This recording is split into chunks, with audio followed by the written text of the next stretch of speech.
for stopping by Sheila's Audiobooks, and I am Sheila. This recording is coming from South Texas.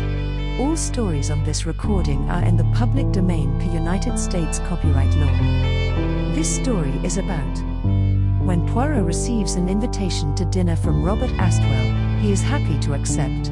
When he arrives, however, he discovers that Astwell is universally disliked. When Astwell is discovered murdered, there are no shortage of suspects.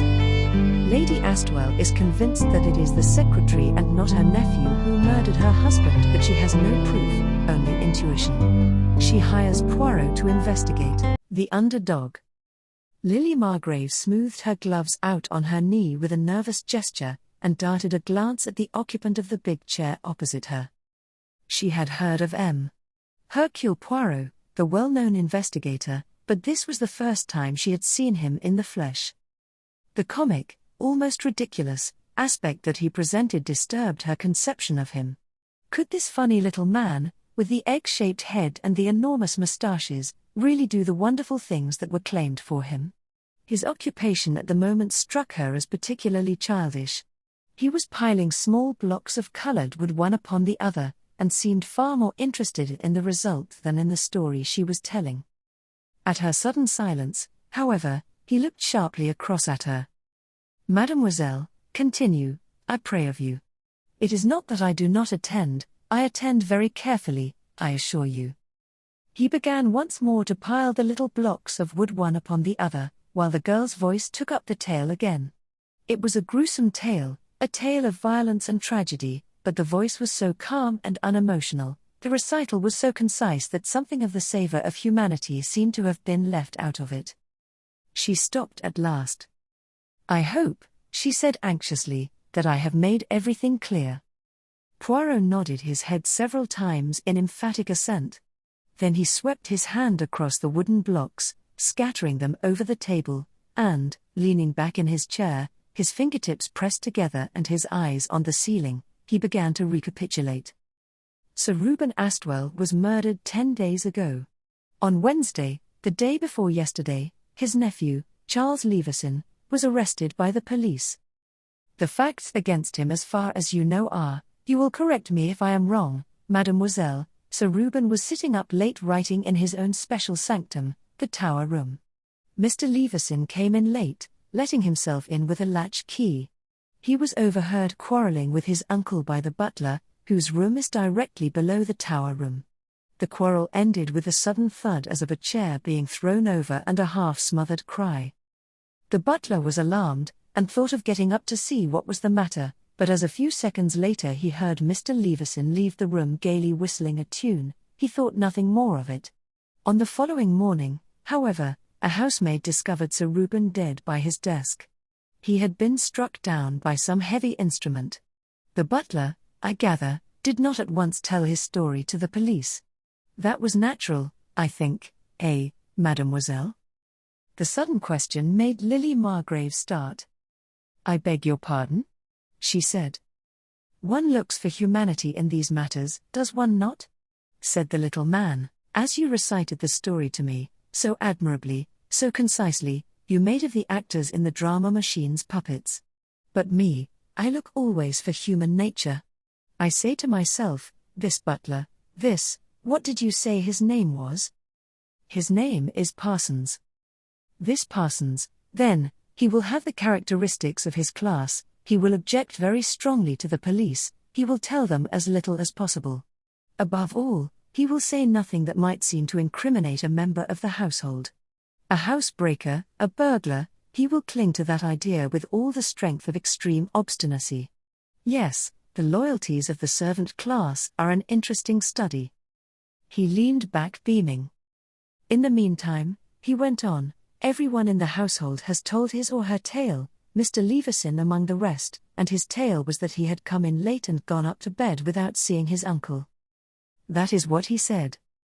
And no one saw reason to doubt that tale," mused Poirot, "except, of course, Parsons. Then there comes down an inspector from Scotland Yard, Inspector Miller you said, did you not? I know him, I have come across him once or twice in the past. He is what they call the sharp man, the ferret, the weasel." "Yes, I know him. And the sharp Inspector Miller, he sees what the local inspector has not seen, that Parsons is ill at ease and uncomfortable, and knows something that he has not told. Eh bien, he makes short work of Parsons. By now it has been clearly proved that no one broke into the house that night, that the murderer must be looked for inside the house and not outside. And Parsons is unhappy and frightened, and feels very relieved to have his secret knowledge drawn out of him.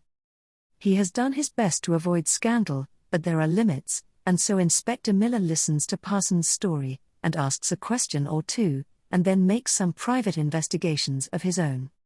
The case he builds up is very strong, very strong. Blood-stained fingers rested on the comer of the chest in the tower room, and the fingerprints were those of Charles Leveson. The housemaid told him she emptied a basin of blood-stained water in Mr. Leveson's room the morning after the crime. He explained to her that he had cut his finger, and he had a little cut there, oh yes, but such a very little cut. The cuff of his evening shirt had been washed, but they found blood stains in the sleeve of his coat. He was hard-pressed for money, and he inherited money at Sir Reuben's death. Oh, yes, a very strong case, mademoiselle. He paused. And yet you come to me today. Lily Margrave shrugged her slender shoulders. As I told you, M. Poirot, Lady Astwell sent me. Chapter 3. You would not have come of your own accord, eh? The little man glanced at her shrewdly. The girl did not answer. You do not reply to my question. Lily Margrave began smoothing her gloves again. It is rather difficult for me, M. Poirot.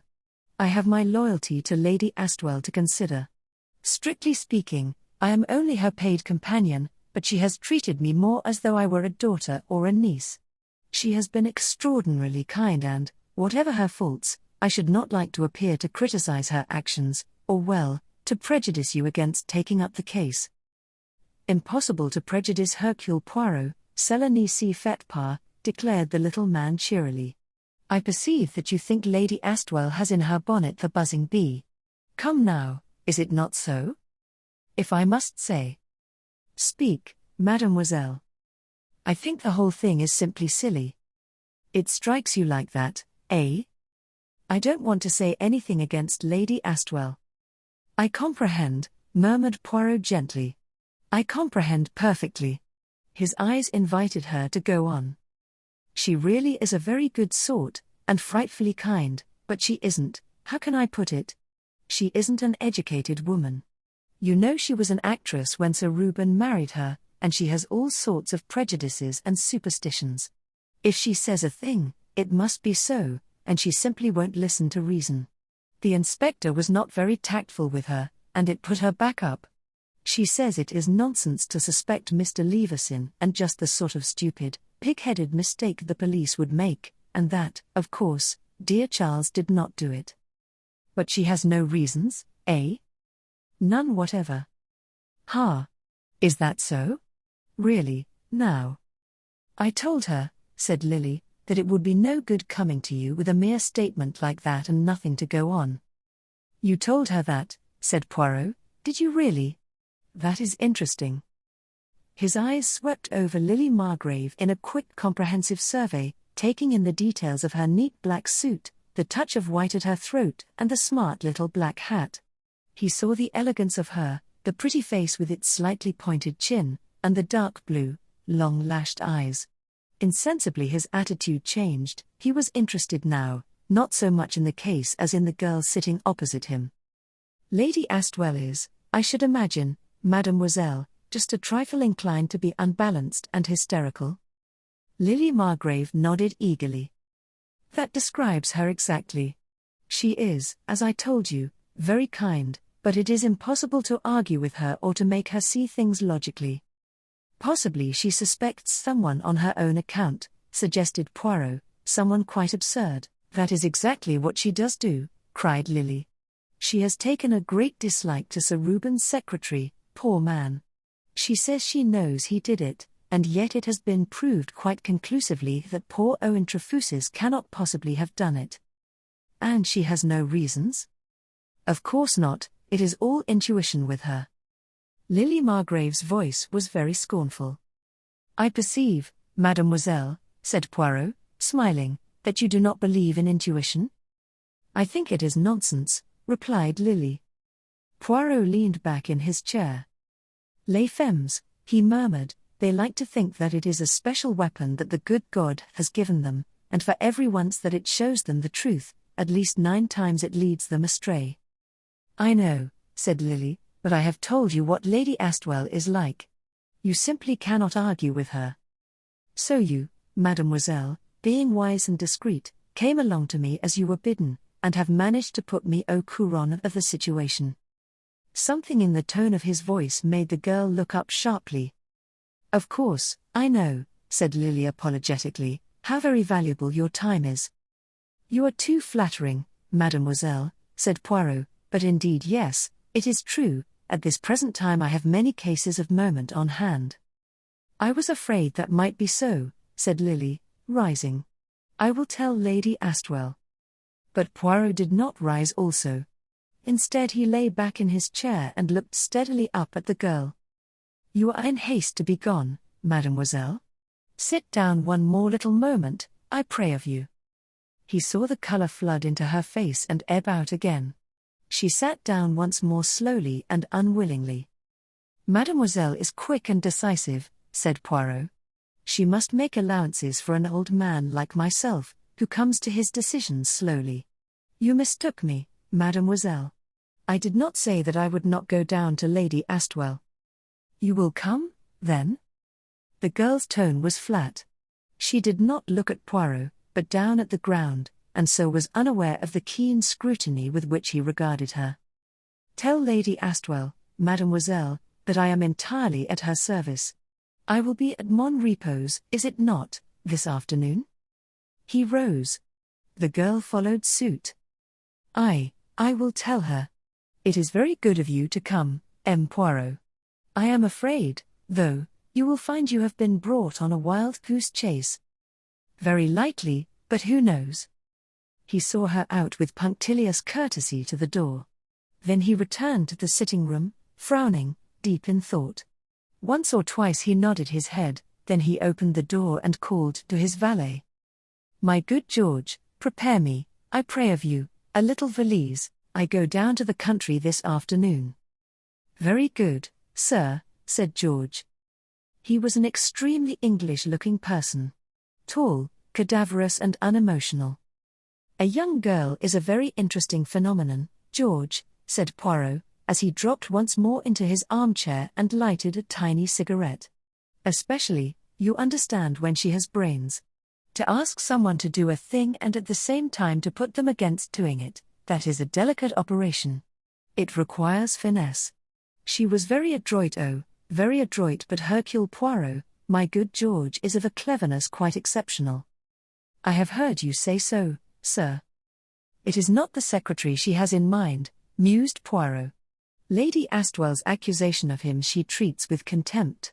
Just the same she is anxious that no one should disturb the sleeping dogs. My good George, I go to disturb them, I go to make the dog fight. There is a drama there, at Mon Repos. A human drama, and it excites me. She was adroit, the little one, but not adroit enough. I wonder what I shall find there." Into the dramatic pause which succeeded these words George's voice broke apologetically. "Shall I pack dress clothes, sir?" Poirot looked at him sadly. "Always the concentration, the attention to your own job. You are very good for me, George." When the 4:55 drew up at Abbott's Cross Station, they descended from it. Hercule Poirot, very neatly and foppishly attired, his moustaches waxed to a stiff point. He gave up his ticket, passed through the barrier, and was accosted by a tall chauffeur. "M. Poirot?" The little man beamed upon him. "That is my name." "This way, sir, if you please." He held open the door of the big Rolls-Royce. The house was a bare 3 minutes from the station. The chauffeur descended once more and opened the door of the car, and Poirot stepped out. The butler was already holding the front door open. Poirot gave the outside of the house a swift appraising glance before passing through the open door. It was a big, solidly built red brick mansion, with no pretensions to beauty, but with an air of solid comfort. Poirot stepped into the hall. The butler relieved him deftly of his hat and overcoat, then murmured with that deferential undertone only to be achieved by the best servants, "Her ladyship is expecting you, sir." Poirot followed the butler up the soft carpeted stairs. This, without doubt, was Parsons, a very well-trained servant, with a manner suitably devoid of emotion. At the top of the staircase he turned to the right along a corridor. He passed through a door into a little anteroom, from which 2 more doors led. He threw open the left-hand one of these and announced, "M. Poirot, m'lady." The room was not a very large one, and it was crowded with furniture and knick-knacks. A woman, dressed in black, got up from a sofa and came quickly towards Poirot. "M. Poirot," she said with outstretched hand. Her eye ran rapidly over the dandified figure. She paused a minute, ignoring the little man's bow over her hand, and his murmured "Madam," and then, releasing his hand after a sudden vigorous pressure, she exclaimed, "I believe in small men. They are the clever ones." "Inspector Miller," murmured Poirot, "is, I think, a tall man?" "He is a bumptious idiot," said Lady Astwell. "Sit down here by me, will you, M. Poirot?" She indicated the sofa and went on, "Lily did her best to put me off sending for you, but I have not come to my time of life without knowing my own mind." "A rare accomplishment," said Poirot, as he followed her to the settee. Lady Astwell settled herself comfortably among the cushions and turned so as to face him. "Lily is a dear girl," said Lady Astwell, "but she thinks she knows everything, and as often as not in my experience those sort of people are wrong. I am not clever, M. Poirot, I never have been, but I am right where many a more stupid person is wrong. I believe in guidance. Now do you want me to tell you who is the murderer, or do you not? A woman knows, M. Poirot." "Does Miss Margrave know?" "What did she tell you?" asked Lady Astwell sharply. "She gave me the facts of the case." "The facts? Oh, of course they are dead against Charles, but I tell you, M. Poirot, he didn't do it. I know he didn't." She bent upon him an earnestness that was almost disconcerting. "You are very positive, Lady Astwell?" "Trefusis killed my husband, M. Poirot. I am sure of it." "Why?"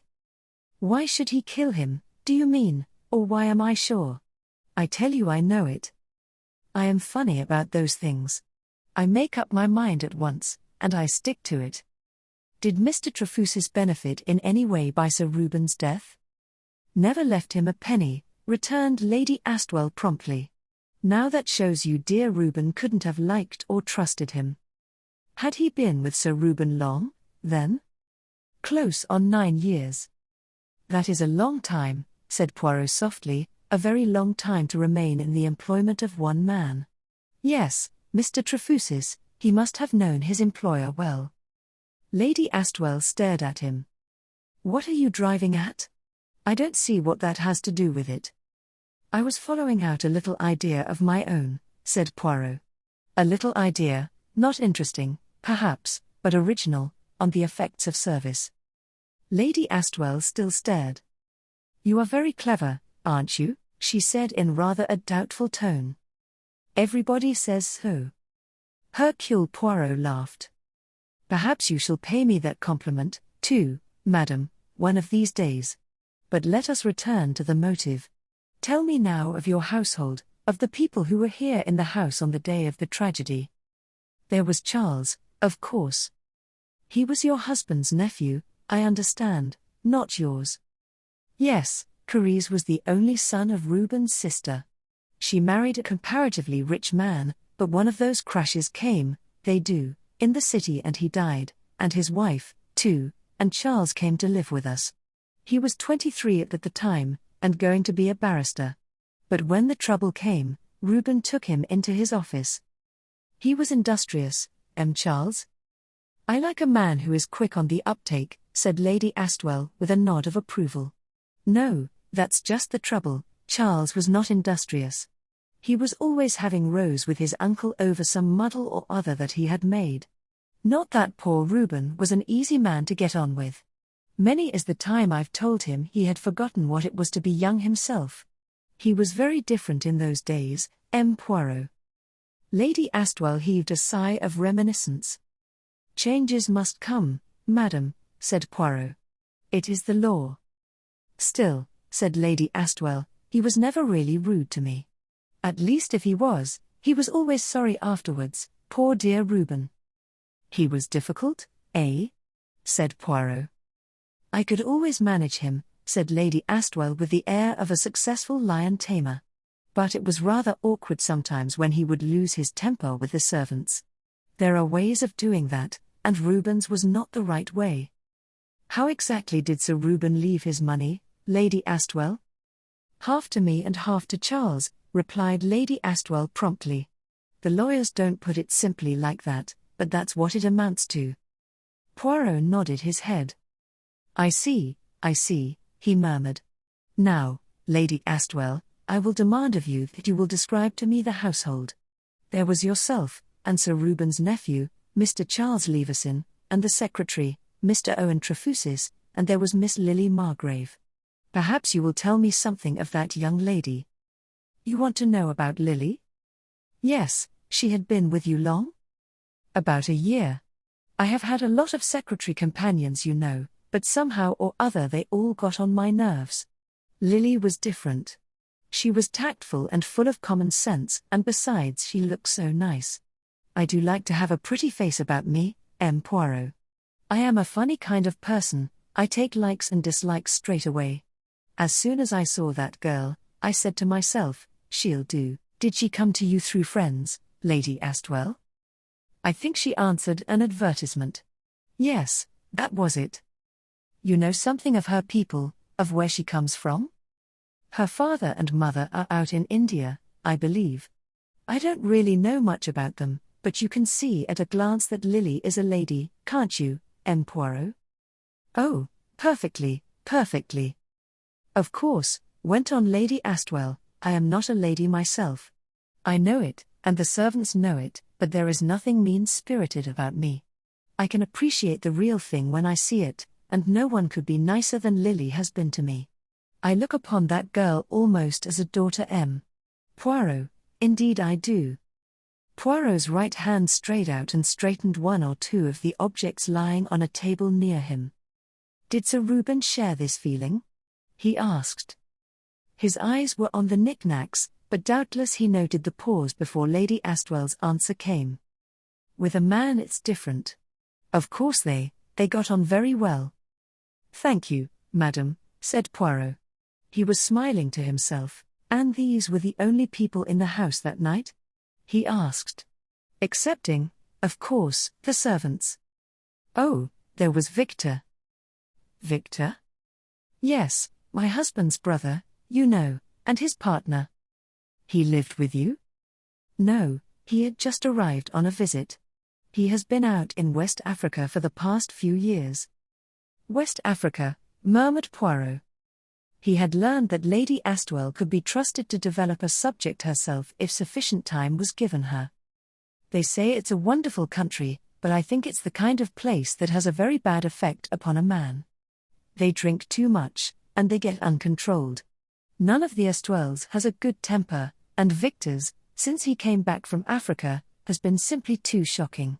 He has frightened me once or twice. Did he frighten Miss Margrave, I wonder? Murmured Poirot gently. Lily? Oh, I don't think he has seen much of Lily.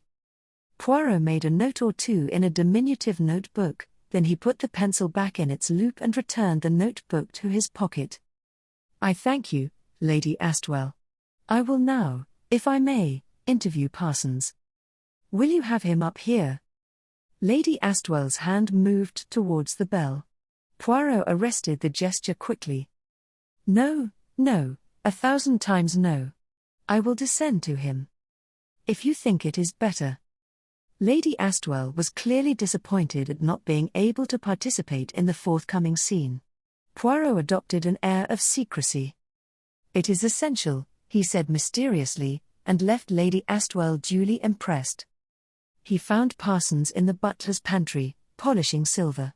Poirot opened the proceedings with one of his funny little bows. "I must explain myself," he said. "I am a detective agent." "Yes, sir," said Parsons, "we gathered as much." His tone was respectful but aloof. "Lady Astwell sent for me," continued Poirot. "She is not satisfied, no, she is not satisfied at all." "I have heard her ladyship say so on several occasions," said Parsons. "In fact," said Poirot, "I recount to you the things you already know." "Eh? Let us then not waste time on these bagatelles. Take me, if you will be so good, to your bedroom and tell me exactly what it was you heard there on the night of the murder." The butler's room was on the ground floor, adjoining the servants' hall. It had barred windows, and the strong room was in one corner of it. Parsons indicated the narrow bed. "I had retired, sir, at 11 o'clock.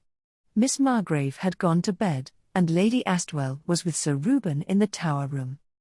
"Lady Astwell was with Sir Reuben? Ah, proceed."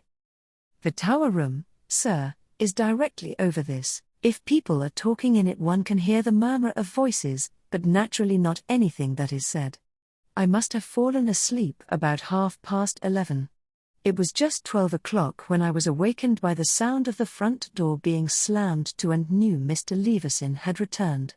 Presently I heard footsteps overhead, and a minute or two later Mr. Leveson's voice talking to Sir Reuben. It was my fancy at the time, sir, that Mr. Leveson was, I should not exactly like to say drunk, but inclined to be a little indiscreet and noisy. He was shouting at his uncle at the top of his voice. I caught a word or two here or there, but not enough to understand what it was all about, and then there was a sharp cry and a heavy thud. There was a pause, and Parsons repeated the last words. "A heavy thud," he said impressively. "If I mistake not, it is a dull thud in most works of romance," murmured Poirot. "Maybe, sir," said Parsons severely. "It was a heavy thud I heard." "1,000 pardons," said Poirot. "Do not mention it, sir." After the thud, in the silence, I heard Mr. Leveson's voice as plain can be, raised high. "My God," he said, "my God, just like that, sir." Parsons, from his first reluctance to tell the tale, had now progressed to a thorough enjoyment of it. He fancied himself mightily as a narrator. Poirot played up to him. "Mon Dieu," he murmured. "What emotion you must have experienced." "Yes, indeed, sir," said Parsons, "as you say, sir. Not that I thought very much of it at the time. But it did occur to me to wonder if anything was amiss, and whether I had better go up and see. I went to turn the electric light on, and was unfortunate enough to knock over a chair. I opened the door, and went through the servants' hall, and opened the other door which gives on a passage.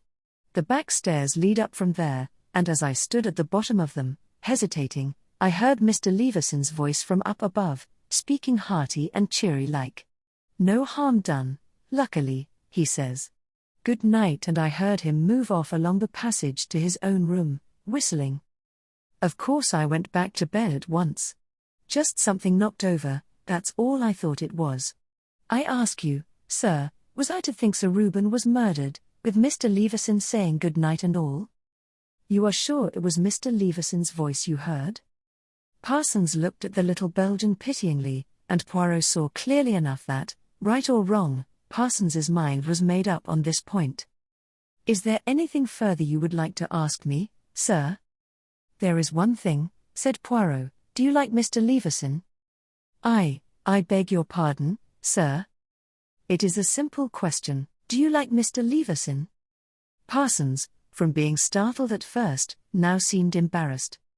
"The general opinion in the servants' hall, sir," he said, and paused. "By all means," said Poirot, "put it that way if it pleases you." "The opinion is, sir, that Mr. Leveson is an open-handed young gentleman, but not, if I may say so, particularly intelligent, sir." "Ah," said Poirot. "Do you know, Parsons, that without having seen him, that is also precisely my opinion of Mr. Leveson." "Indeed, sir." "What is your opinion, I beg your pardon, The opinion of the servants' hall of the secretary? He is a very quiet, patient gentleman, sir. Anxious to give no trouble. Graman, said Poirot. The butler coughed. Her ladyship, sir, he murmured, is apt to be a little hasty in her judgments. Then, in the opinion of the servants' hall, Mr. Leveson committed the crime? We none of us wish to think it was Mr. Leveson, said Parsons. Well, plainly, we didn't think he had it in him, sir. But he has a somewhat violent temper, has he not? Asked Poirot. Parsons came nearer to him. If you are asking me who had the most violent temper in the house. Poirot held up a hand. But that is not the question I should ask, he said softly. My question would be who has the best temper. Parsons stared at him open-mouthed. Poirot wasted no further time on him. With an amiable little bow, he was always amiable, he left the room and wandered out into the big square hall of Mon Repos. There he stood a minute or two in thought, then, at a slight sound that came to him, cocked his head on one side in the manner of a perky robin, and finally, with noiseless steps, crossed to one of the doors that led out of the hall. He stood in the doorway, looking into the room, a small room furnished as a library. At a big desk at the farther end of it sat a thin, pale young man busily writing. He had a receding chin, and wore pince-nez. Poirot watched him for some minutes, and then he broke the silence by giving a completely artificial and theatrical cough. Ahem! Coughed M. Hercule Poirot. The young man at the desk stopped writing and turned his head. He did not appear unduly startled, but an expression of perplexity gathered on his face as he eyed Poirot. The latter came forward with a little bow. I have the honor of speaking to M. Trefusis, yes? My name is Poirot, Hercule Poirot. You may perhaps have heard of me. Yes, certainly, said the young man. Poirot eyed him attentively. Owen Trefusis was about 33 years of age, and the detective saw at once why nobody was inclined to treat Lady Astwell's accusation seriously. Mr. Owen Trefusis was a prim, proper young man, disarmingly meek, the type of man who can be, and is, systematically bullied. One could feel quite sure that he would never display resentment. Lady Astwell sent for you, of course, said the secretary. She mentioned that she was going to do so. Is there any way in which I can help you? His manner was polite without being effusive. Poirot accepted a chair, and murmured gently, Has Lady Astwell said anything to you of her beliefs and suspicions? Owen Trefusis smiled a little. As far as that goes, he said, I believe she suspects me. It is absurd, but there it is. She has hardly spoken a civil word to me since Sir Reuben's death, and she shrinks against the wall as I pass by. His manner was perfectly natural, and there was more amusement than resentment in his voice. Poirot nodded with an air of engaging frankness. Between ourselves, he explained, she said the same thing to me. I did not argue with her, I have made it a rule never to argue with very positive ladies. You comprehend, it is a waste of time. Oh, quite. I say, yes, madam, perfectly, madam, precisement, madam. They mean nothing, those words, but they soothe all the same. I make my investigations, for though it seems almost impossible that anyone except M. Leveson could have committed the crime, yet the impossible has happened before now. I understand your position perfectly, said the secretary. Please regard me as entirely at your service. Bon, said Poirot. We understand one another. Now recount to me the events of that evening. Better start with dinner. Leveson was not at dinner, as you doubtless know, said the secretary. He had a serious disagreement with his uncle, and went off to dine at the golf club. Sir Reuben was in a very bad temper in consequence. Not too amiable, si monsieur, eh? Hinted Poirot delicately. Trefusis laughed. Oh. He was a Tartar. I haven't worked with him for 9 years without knowing most of his little ways. He was an extraordinarily difficult man, M. Poirot. He would get into childish fits of rage and abuse anybody who came near him. I was used to it by that time. I got into the habit of paying absolutely no attention to anything he said. He was not bad-hearted really, but he could be most foolish and exasperating in his manner. The great thing was never to answer him back. Were other people as wise as you were in that respect? Trefusis shrugged his shoulders. Lady Astwell enjoyed a good row, he said. She was not in the least afraid of Sir Reuben, and she always stood up to him and gave him as good as she got. They always made it up afterwards, and Sir Reuben was really devoted to her. Did they quarrel that night? The secretary looked at him sideways, hesitated a minute, then he said, I believe so. What made you ask? An idea, that is all. I don't know, of course, explained the secretary, but things looked as though they were working up that way. Poirot did not pursue the topic. Who else was at dinner? Miss Margrave, Mr. Victor Astwell, and myself. And afterwards? We went into the drawing-room. Sir Reuben did not accompany us. About 10 minutes later he came in and hauled me over the coals for some trifling matter about a letter. I went up with him to the tower room and set the thing straight. Then Mr. Victor Astwell came in and said he had something he wished to talk to his brother about, so I went downstairs and joined the two ladies. About a quarter of an hour later I heard Sir Reuben's bell ringing violently, and Parsons came to say I was to go up to Sir Reuben at once. As I entered the room, Mr. Victor Astwell was coming out. He nearly knocked me over. Something had evidently happened to upset him. He has a very violent temper. I really believe he didn't see me. Did Sir Reuben make any comment on the matter? He said, Victor is a lunatic, he will do for somebody some day when he is in one of these rages. Ah, said Poirot. Have you any idea what the trouble was about? I couldn't say at all. Poirot turned his head very slowly and looked at the secretary. Those last words had been uttered too hastily. He formed the conviction that Trefusis could have said more had he wished to do so. But once again Poirot did not press the question. And then? Proceed, I pray of you. I worked with Sir Reuben for about an hour and a half. At 11 o'clock, Lady Astwell came in, and Sir Reuben told me I could go to bed. And you went? Yes. Have you any idea how long she stayed with him? None at all. Her room is on the first floor, and mine is on the second, so I would not hear her go to bed. I see. Poirot nodded his head once or twice and sprang to his feet. And now, monsieur, take me to the tower room. He followed the secretary up the broad stairs to the first landing. Here Trefusis led him along the corridor, and through a baize door at the end of it, which gave on the servants' staircase and on a short passage that ended in a door.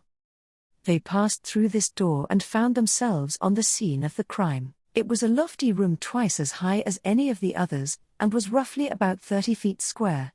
Swords and assegais adorned the walls, and many native curios were arranged about on tables. At the far end, in the embrasure of the window, was a large writing table. Poirot crossed straight to it. It was here Sir Reuben was found. Trefusis nodded. He was struck from behind, I understand? Again the secretary nodded. The crime was committed with one of these native clubs, he explained. A tremendously heavy thing. Death must have been practically instantaneous. That strengthens the conviction that the crime was not premeditated. A sharp quarrel and a weapon snatched up almost unconsciously. Yes, it does not look well for poor Leveson. And the body was found fallen forward on the desk? No, it had slipped sideways to the ground. Ah, said Poirot, that is curious. Why curious? Asked the secretary. Because of this. Poirot pointed to a round irregular stain on the polished surface of the writing table. That is a blood stain, mon ami. It may have spattered there, suggested Trefusis, or it may have been made later, when they moved the body. Very possibly, said the little man. There is only the one door to this room? There is a staircase here.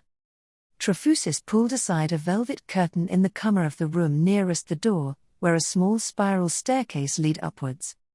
This place was originally built by an astronomer. The stairs led up to the tower where the telescope was fixed. Sir Reuben had the place fitted up as a bedroom, and sometimes slept there if he was working very late. Poirot went nimbly up the stairs. The circular room upstairs was plainly furnished, with a camp bed, a chair and dressing table. Poirot satisfied himself that there was no other exit, and then came down again to where Trefusis stood waiting for him. "Did you hear Mr. Leveson come in?" he asked. Trefusis shook his head. "I was fast asleep by that time." Poirot nodded. He looked slowly round the room. "Eh bien," he said at last. "I do not think there is anything further here, unless perhaps you would be so kind as to draw the curtains." Obediently Trefusis pulled the heavy black curtains across the window at the far end of the room. Poirot switched on the light, which was masked by a big alabaster bowl hanging from the ceiling. "There was a desk light?" he asked. For reply the secretary clicked on a powerful green-shaded hand lamp, which stood on the writing table. Poirot switched the other light off, then on, then off again. "C'est bien. I have finished here. Dinner is at 7:30, murmured the secretary. "I thank you, M. Trefusis, for your many amiabilities." "Not at all." Poirot went thoughtfully along the corridor to the room appointed for him. The inscrutable George was there laying out his master's things. "My good George," he said presently, "I shall, I hope, meet at dinner a certain gentleman who begins to intrigue me greatly.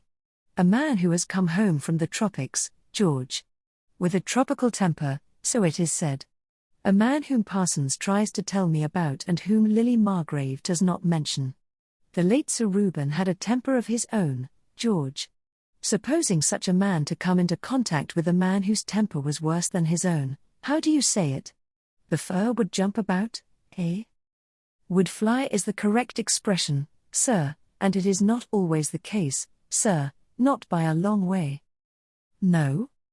No, sir.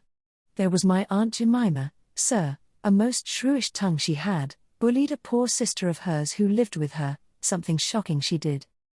Nearly worried the life out of her. But if anyone came along who stood up to her, well, it was a very different thing. It was meekness she couldn't bear." "Ha!" said Poirot, "it is suggestive that."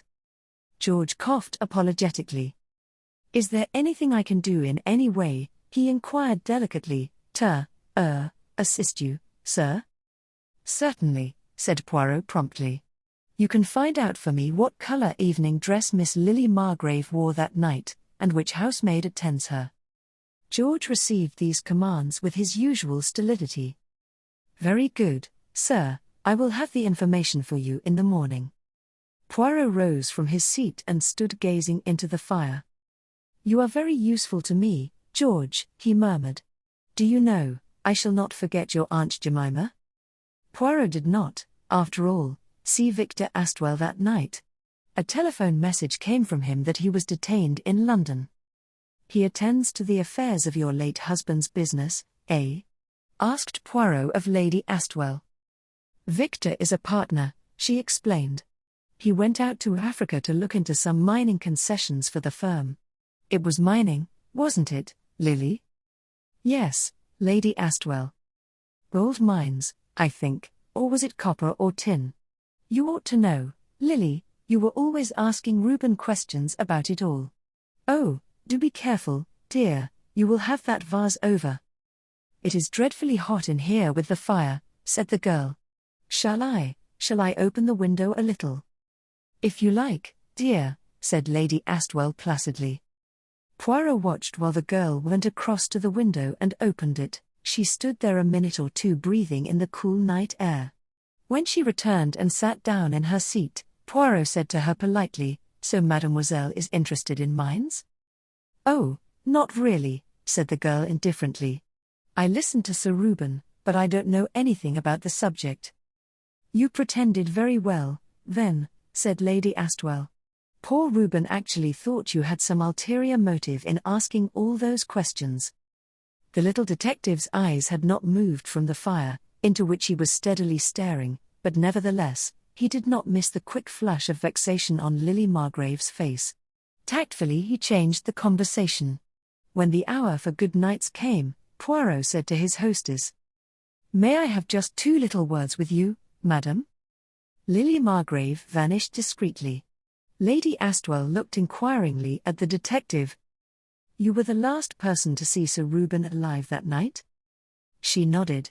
Tears sprang into her eyes, and she hastily held a black-edged handkerchief to them. "Ah, do not distress yourself, I beg of you, do not distress yourself. It's all very well, M. Poirot, but I can't help it. I am a triple imbecile thus to vex you." "No, no, go on. What were you going to say?" "It was about 11 o'clock, I fancy, when you went into the tower room, and Sir Reuben dismissed Mr. Trefusis. Is that right?"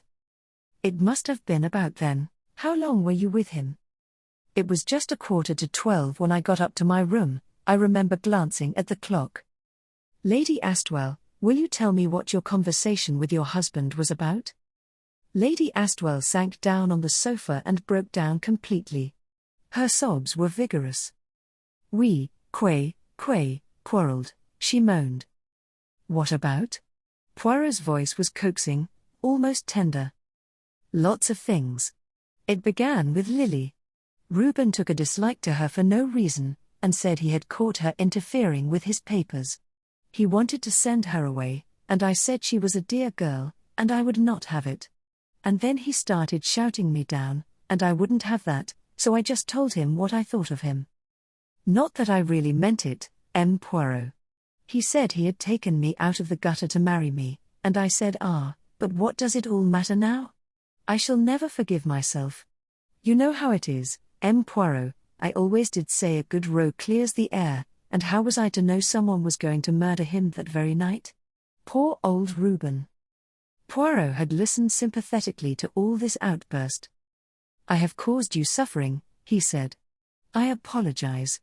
Let us now be very businesslike, very practical, very exact. You still cling to your idea that Mr. Trefusis murdered your husband?" Lady Astwell drew herself up. "A woman's instinct, M. Poirot," she said solemnly, "never lies." Exactly, said Poirot. "But when did he do it?" "When? After I left him, of course." "You left Sir Reuben at 11:45. At 11:55 Mr. Leveson came in. In that 10 minutes you say the secretary came along from his bedroom and murdered him." "It is perfectly possible." "So many things are possible," said Poirot. "It could be done in 10 minutes. "Oh, yes. But was it?" "Of course he says he was in bed and fast asleep," said Lady Astwell, "but who is to know if he was or not?" "Nobody saw him about," Poirot reminded her. "Everybody was in bed and fast asleep," said Lady Astwell triumphantly. "Of course nobody saw him." "I wonder," said Poirot to himself. A short pause. "Eh bien, Lady Astwell, I wish you good night." George deposited a tray of early morning coffee by his master's bedside. Miss Margrave, sir, wore a dress of light green chiffon on the night in question. "Thank you, George, you are most reliable." "The third housemaid looks after Miss Margrave, sir. Her name is Gladys." "Thank you, George. You are invaluable." "Not at all, sir." "It is a fine morning," said Poirot, looking out of the window, "and no one is likely to be astir very early. I think, my good George, that we shall have the tower room to ourselves if we proceed there to make a little experiment." "You need me, sir?" "The experiment," said Poirot, "will not be painful." The curtains were still drawn in the tower room when they arrived there. George was about to pull them, when Poirot restrained him. "We will leave the room as it is. Just turn on the desk lamp." The valet obeyed. "Now, my good George, sit down in that chair. Dispose yourself as though you were writing. Très bien. Me, I seize a club, I steal up behind you, so, and I hit you on the back of the head." "Yes, sir," said George. "Ah. said Poirot, but when I hit you, do not continue to write. You comprehend I cannot be exact. I cannot hit you with the same force with which the assassin hit Sir Reuben. When it comes to that point, we must do the make-believe. I hit you on the head, and you collapse, so. The arms well relaxed, the body limp. Permit me to arrange you. But no, do not flex your muscles. He heaved a sigh of exasperation. You press admirably the trousers, George, he said, but the imagination you possess it not. Get up and let me take your place. Poirot in his turn sat down at the writing table. I write, he declared, I write busily. You steal up behind me, you hit me on the head with the club. Crash. The pen slips from my fingers, I drop forward, but not very far forward, for the chair is low, and the desk is high, and, moreover, my arms support me. Have the goodness, George, to go back to the door, stand there, and tell me what you see. Ahem. Yes, George. Encouragingly. I see you, sir, sitting at the desk. Sitting at the desk? It is a little difficult to see plainly, sir, explained George, being such a long way away, sir, and the lamp being so heavily shaded. If I might turn on this light, sir? His hand reached out to the switch. Not at all, said Poirot sharply. We shall do very well as we are. Here am I bending over the desk, there are you standing by the door. Advance now. George, advance, and put your hand on my shoulder.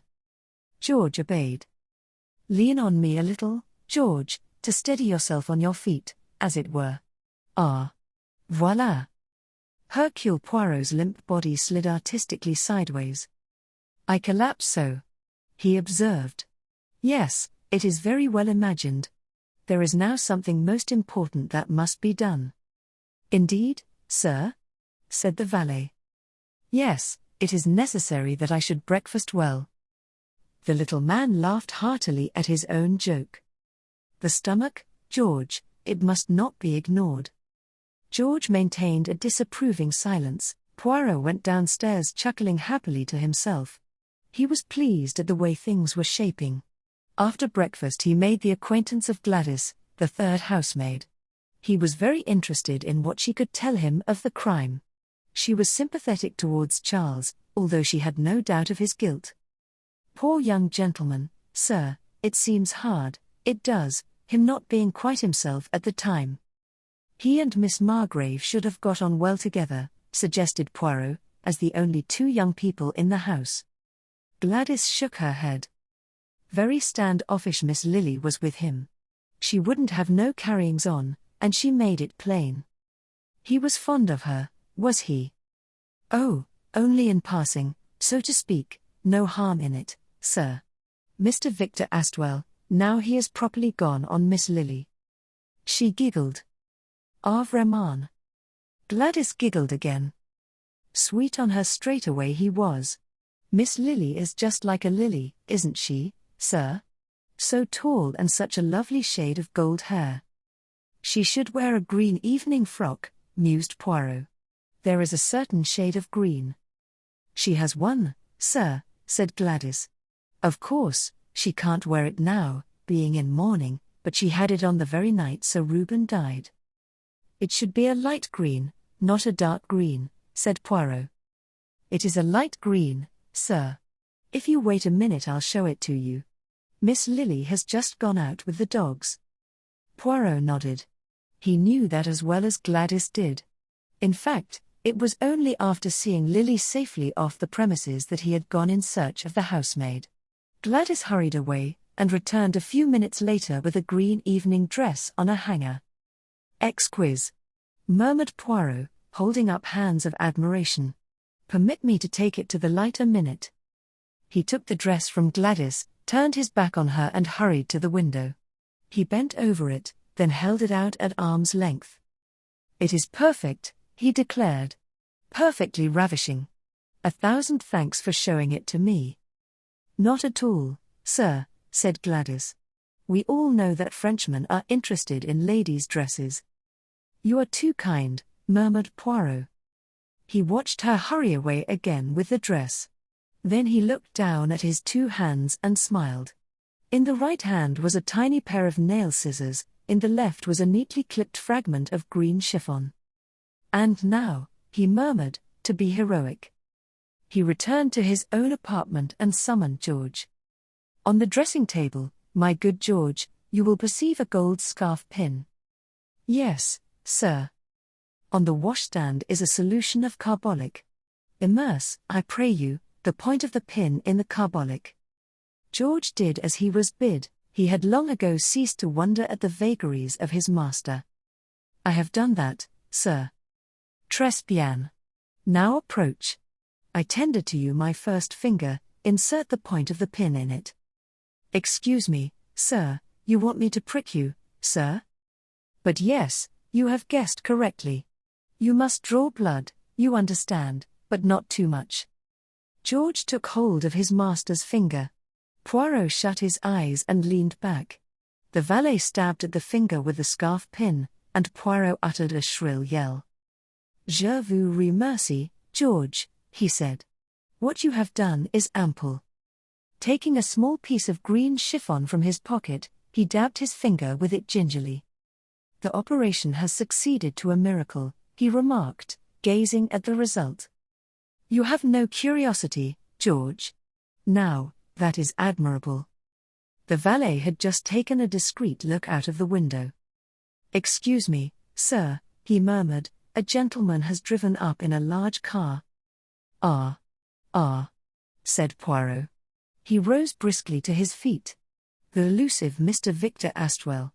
I go down to make his acquaintance. Poirot was destined to hear Mr. Victor Astwell sometime before he saw him. A loud voice rang out from the hall. Mind what you are doing, you damned idiot. That case has got glass in it. Curse you, Parsons, get out of the way. Put it down, you fool. Poirot skipped nimbly down the stairs. Victor Astwell was a big man. Poirot bowed to him politely. Who the devil are you? Roared the big man. Poirot bowed again. My name is Hercule Poirot. Lord, said Victor Astwell. So Nancy sent for you, after all, did she? He put a hand on Poirot's shoulder and steered him into the library. So you are the fellow they make such a fuss about, he remarked, looking him up and down. Sorry for my language just now. That chauffeur of mine is a damned ass, and Parsons always does get on my nerves, blithering old idiot. I don't suffer fools gladly, you know, he said, half apologetically, but by all accounts you are not a fool, M. Poirot? He laughed breezily. Those who have thought so have been sadly mistaken, said Poirot placidly. Is that so? Well, so Nancy has carted you down here, got a bee in her bonnet about the secretary. There is nothing in that, Trefusis is as mild as milk, drinks milk, too, I believe. The fellow is a teetotaler. Rather a waste of your time, isn't it? If one has an opportunity to observe human nature, time is never wasted, said Poirot quietly. Human nature, eh? Victor Astwell stared at him, then he flung himself down in a chair. Anything I can do for you? Yes, you can tell me what your quarrel with your brother was about that evening. Victor Astwell shook his head. Nothing to do with the case, he said decisively. One can never be sure, said Poirot. It had nothing to do with Charles Leveson. Lady Astwell thinks that Charles had nothing to do with the murder. Oh, Nancy. Parsons assumes that it was Charles Leveson who came in that night, but he didn't see him. Remember, nobody saw him. It's very simple. Reuben had been pitching into young Charles, not without good reason, I must say. Later on he tried to bully me. I told him a few home truths and, just to annoy him, I made up my mind to back the boy. I meant to see him that night, so as to tell him how the land lay. When I went up to my room I didn't go to bed. Instead, I left the door ajar and sat on a chair smoking. My room is on the second floor, M. Poirot, and Charles's room is next to it. Pardon my interrupting you, Mr. Trefusis, he, too, sleeps on that floor? Astwell nodded. Yes, His room is just beyond mine. Nearer the stairs? No, the other way. A curious light came into Poirot's face, but the other didn't notice it and went on. As I say, I waited up for Charles. I heard the front door slam, as I thought, about 5 minutes to 12, but there was no sign of Charles for about 10 minutes. When he did come up the stairs, I saw that it was no good tackling him that night. He lifted his elbow significantly. I see, murmured Poirot. Poor devil couldn't walk straight, said Astwell. He was looking pretty ghastly, too. I put it down to his condition at the time. Of course, now, I realized that he had come straight from committing the crime. Poirot interposed a quick question. You heard nothing from the tower room? No, but you must remember that I was right at the other end of the building. The walls are thick, and I don't believe you would even hear a pistol shot fired from there. Poirot nodded. I asked if he would like some help getting to bed, continued Astwell. But he said he was all right and went into his room and banged the door. I undressed and went to bed. Poirot was staring thoughtfully at the carpet. You realize, M. Astwell, he said at last, that your evidence is very important? I suppose so, at least. What do you mean? Your evidence that 10 minutes elapsed between the slamming of the front door and Levison's appearance upstairs. He himself says, so I understand, that he came into the house and went straight up to bed. But there is more than that. Lady Astwell's accusation of the secretary is fantastic, I admit, yet up to now it has not been proved impossible. But your evidence creates an alibi. How is that? Lady Astwell says that she left her husband at 11:45, while the secretary had gone to bed at 11 o'clock. The only time he could have committed the crime was between 11:45 and Charles Levison's return. Now, if, as you say, you sat with your door open, he could not have come out of his room without your seeing him. That is so, agreed the other. There is no other staircase? No, to get down to the tower room he would have had to pass my door and he didn't, I am quite sure of that. And, anyway, M. Poirot, as I said just now, the man is as meek as a parson, I assure you. But yes, said Poirot soothingly, I understand all that. He paused. And you will not tell me the subject of your quarrel with Sir Reuben? The other's face turned a dark red. You'll get nothing out of me. Poirot looked at the ceiling. I can always be discreet, he murmured, where a lady is concerned. Victor Astwell sprang to his feet. Damn you, how did you? What do you mean? I was thinking, said Poirot, of Miss Lily Margrave. Victor Astwell stood undecided for a minute or two, then his colour subsided, and he sat down again. You are too clever for me, M. Poirot. Yes, it was Lily we quarrelled about. Reuben had his knife into her, he had ferreted out something or other about the girl, false references, something of that kind. I don't believe a word of it myself. And then he went further than he had any right to go, talked about her stealing down at night and getting out of the house to meet some fellow or other. My God! I gave it to him, I told him that better men than he had been killed for saying less. That shut him up. Reuben was inclined to be a bit afraid of me when I got going. I hardly wonder at it, murmured Poirot politely. I think a lot of Lily Margrave, said Victor in another tone. A nice girl through and through. Poirot did not answer. He was staring in front of him, seemingly lost in abstraction. He came out of his brown study with a jerk. I must, I think, promenade myself a little. There is a hotel here, yes? 2, said Victor Astwell, the Golf Hotel up by the links and the Mitre down by the station. I thank you, said Poirot. Yes, certainly I must promenade myself a little. The Golf Hotel, as befits its name, stands on the golf links almost adjoining the club house. It was to this hostelry that Poirot repaired first in the course of that promenade which he had advertised himself as being about to take. The little man had his own way of doing things. 3 minutes after he had entered the Golf Hotel he was in private consultation with Miss Langdon, the manageress. I regret to incommode you in any way, mademoiselle, said Poirot, but you see I am a detective. Simplicity always appealed to him. In this case the method proved efficacious at once. A detective? Exclaimed Miss Langdon, looking at him doubtfully. Not from Scotland Yard, Poirot assured her. In fact, you may have noticed it. I am not an Englishman. No, I make the private inquiries into the death of Sir Robert Astwell. You don't say, now. Miss Langdon goggled at him expectantly. Precisely, said Poirot, beaming. Only to someone of discretion like yourself would I reveal the fact. I think, mademoiselle, you may be able to aid me. Can you tell me of any gentleman staying here on the night of the murder who was absent from the hotel that evening and returned to it about 12 or half past?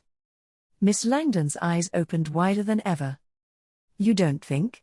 She breathed. That you had the murderer here? No, but I have reason to believe that a guest staying here promenaded himself in the direction of Mon Repos that night, and if so he may have seen something which, though conveying no meaning to him, might be very useful to me. The manageress nodded her head sapiently, with an air of one thoroughly well up in the annals of detective logic. I understand perfectly. Now, let me see, who did we have staying here? She frowned, evidently running over the names in her mind, and helping her memory by occasionally checking them off on her fingertips. Captain Swan, Mr. Elkins, Major Bryant, old Mr. Benson. No, really, sir, I don't believe anyone went out that evening. You would have noticed if they had done so, eh? Oh, yes, sir, it is not very usual, you see. I mean gentlemen go out to dinner and all that, but they don't go out after dinner, because well, there is nowhere to go to, is there? The attractions of Abbott's Cross were golf and nothing but golf. That is so, agreed Poirot. Then, as far as you remember, mademoiselle, nobody from here was out that night? Captain England and his wife were out to dinner. Poirot shook his head. That is not the kind of thing I mean. I will try the other hotel, the Mitre, is it not? Oh, the Mitre, said Miss Langdon. Of course, anyone might have gone out walking from there. The disparagement of her tone, though vague, was evident, and Poirot beat a tactful retreat. 10 minutes later he was repeating the scene, this time with Miss Cole, the brusque manageress of the Mitre, a less pretentious hotel with lower prices, situated close to the station. There was one gentleman out late that night, came in about 12:30, as far as I can remember. Quite a habit of his it was, to go out for a walk at that time of the evening. He had done it once or twice before. Let me see now, what was his name? Just for the moment I can't remember it. She pulled a large ledger towards her and began turning over the pages. 19th, 20th, 21st, 22nd. Ah, here we are. Naylor, Captain Humphrey Naylor. He had stayed here before? You know him well? Once before, said Miss Cole, about a fortnight earlier. He went out then in the evening, I remember. He came to play golf, eh? I suppose so, said Miss Cole, that's what most of the gentlemen come for. Very true, said Poirot. Well, mademoiselle, I thank you infinitely, and I wish you good day. He went back to Mon Repos with a very thoughtful face. Once or twice he drew something from his pocket and looked at it. It must be done, he murmured to himself, and soon, as soon as I can make the opportunity. His first proceeding on re-entering the house was to ask Parsons where Miss Margrave might be found. He was told that she was in the small study dealing with Lady Astwell's correspondence, and the information seemed to afford Poirot satisfaction. He found the little study without difficulty. Lily Margrave was seated at a desk by the window, writing. But for her the room was empty. Poirot carefully shut the door behind him and came towards the girl.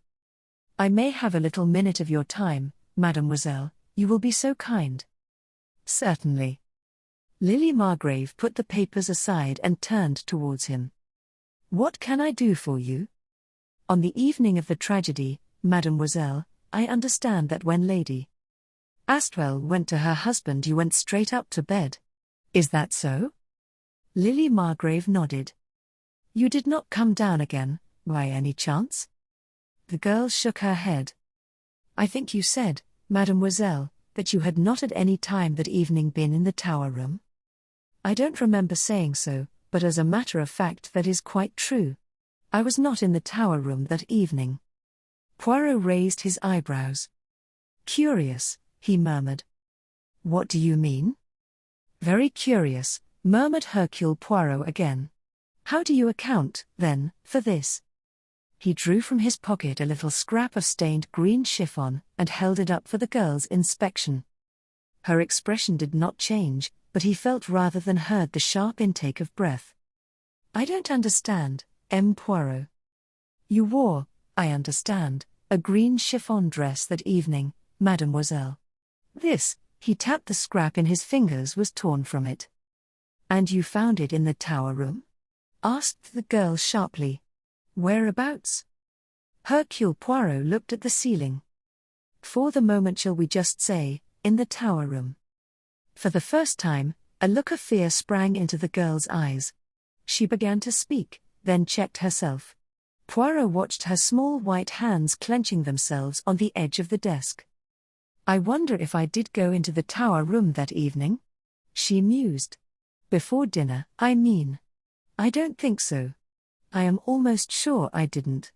If that scrap has been in the tower room all this time, it seems to me a very extraordinary thing the police did not find it right away.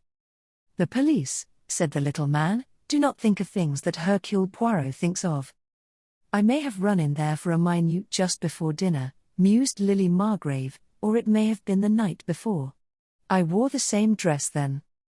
Yes, I am almost sure it was the night before. I think not, said Poirot evenly.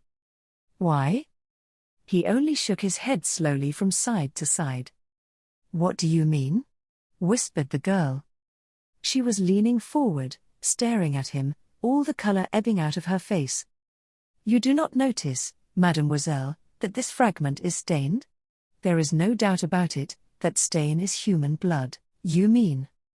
I mean, mademoiselle, that you were in the tower room after the crime was committed, not before.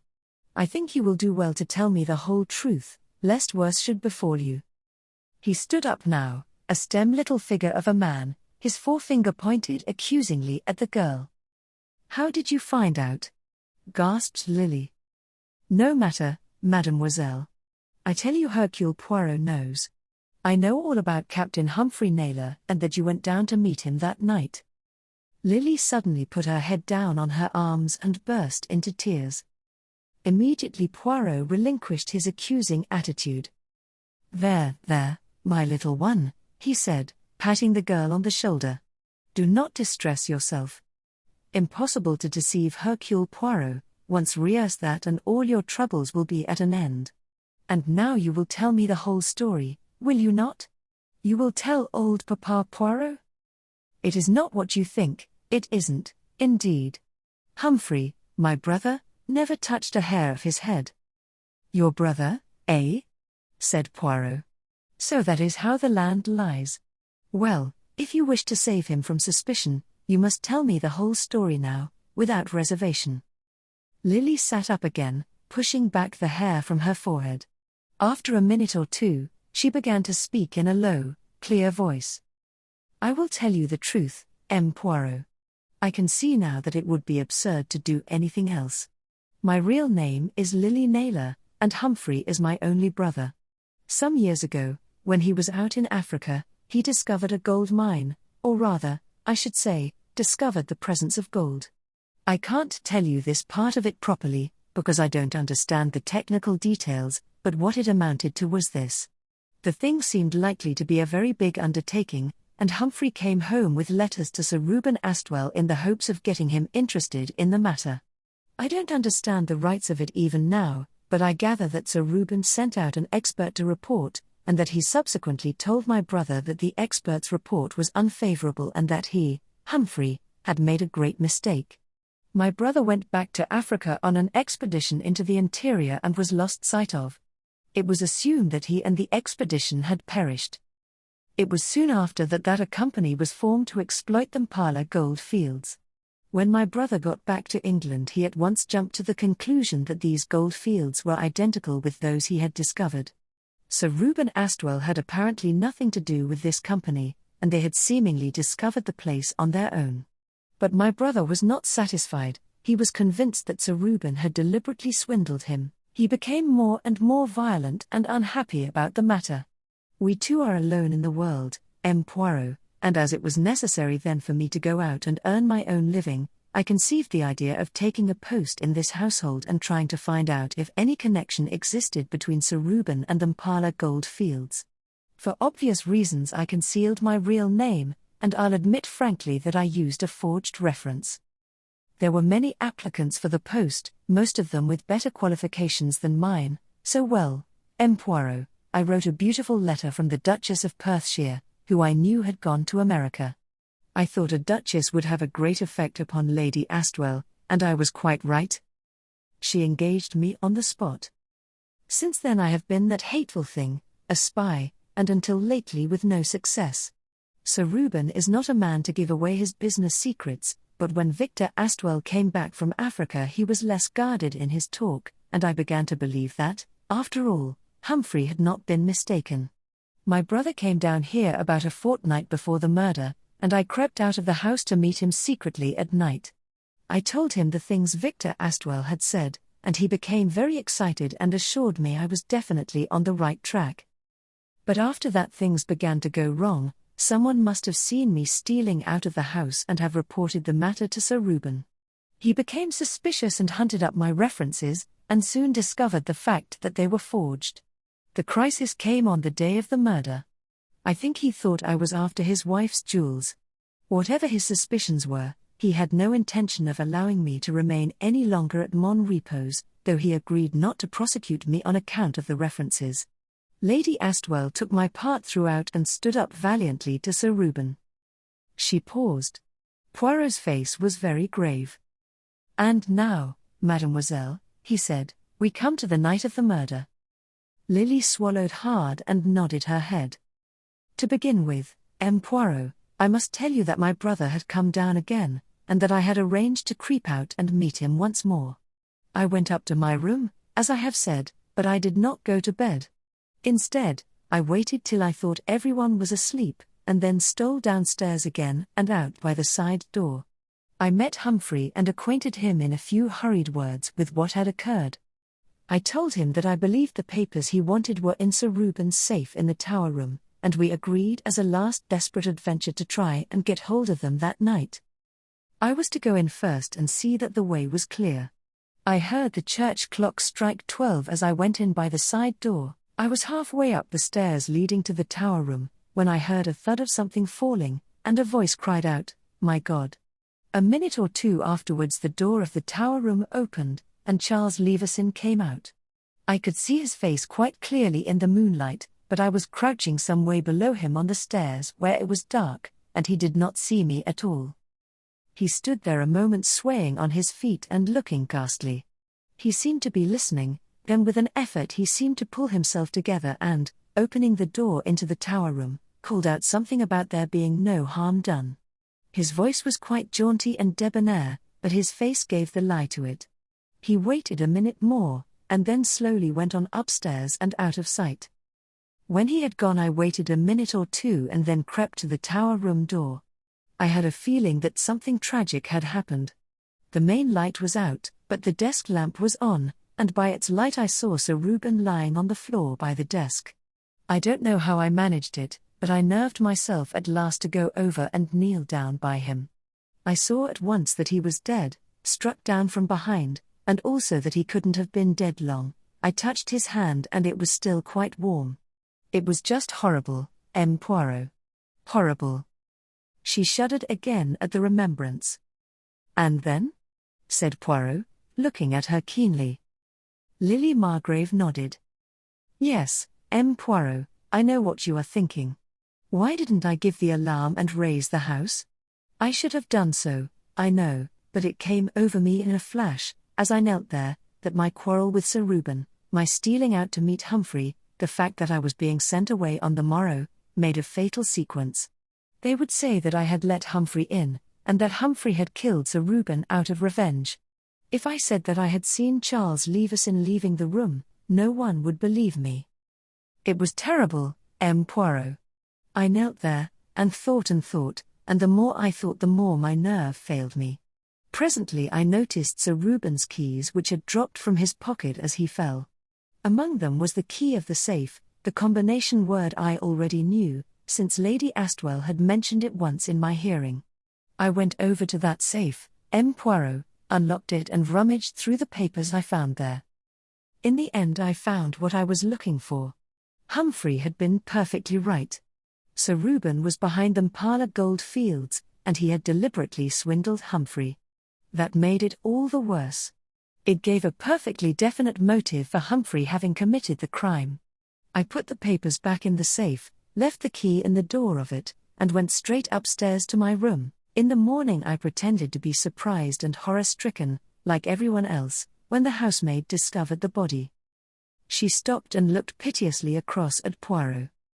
"You do believe me, M. Poirot? Oh, do say you believe me."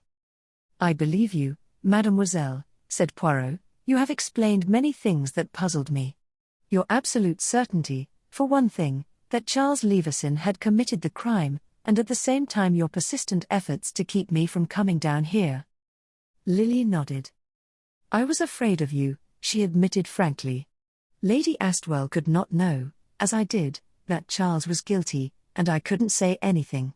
I hoped against hope that you would refuse to take the case. But for that obvious anxiety on your part, I might have done so," said Poirot dryly. Lily looked at him swiftly, her lips trembled a little.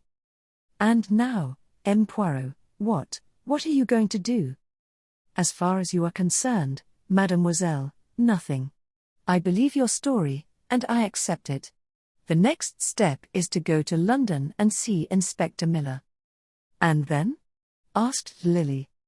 "And then," said Poirot, "we shall see." Outside the door of the study he looked once more at the little square of stained green chiffon which he held in his hand. Amazing, he murmured to himself complacently, the ingenuity of Hercule Poirot. Detective Inspector Miller was not particularly fond of Hercule Poirot. He did not belong to that small band of inspectors at the Yard who welcomed the little Belgian's cooperation. He was wont to say that Hercule Poirot was much overrated. In this case he felt pretty sure of himself, and greeted Poirot with high good humour in consequence. "Acting for Lady Astwell, are you? Well, you have taken up a mare's nest in that case. There is, then, no possible doubt about the matter?" Miller winked. "Never was a clearer case, short of catching a murderer absolutely red-handed. M. Leveson has made a statement, I understand?" "He had better have kept his mouth shut," said the detective. "He repeats over and over again that he went straight up to his room and never went near his uncle. That's a full story on the face of it." "It is certainly against the weight of evidence," murmured Poirot. "How does he strike you, this young M. Leveson? Darned young fool. A weak character, eh?" The inspector nodded. "One would hardly think a young man of that type would have how do you say it, the bowels to commit such a crime." "On the face of it, no," agreed the inspector. "But, bless you, I have come across the same thing many times. Get a weak, dissipated young man into a corner, fill him up with a drop too much to drink, and for a limited amount of time you can turn him into a fire-eater. A weak man in a corner is more dangerous than a strong man." "That is true, yes, that is true what you say." Miller unbent a little further. "Of course, it is all right for you, M. Poirot," he said. "You get your fees just the same, and naturally you have to make a pretense of examining the evidence to satisfy her ladyship. I can understand all that." "You understand such interesting things," murmured Poirot, and took his leave. His next call was upon the solicitor representing Charles Leveson. Mr. Mayhew was a thin, dry, cautious gentleman. He received Poirot with reserve. Poirot, however, had his own ways of inducing confidence. In 10 minutes' time the two were talking together amicably.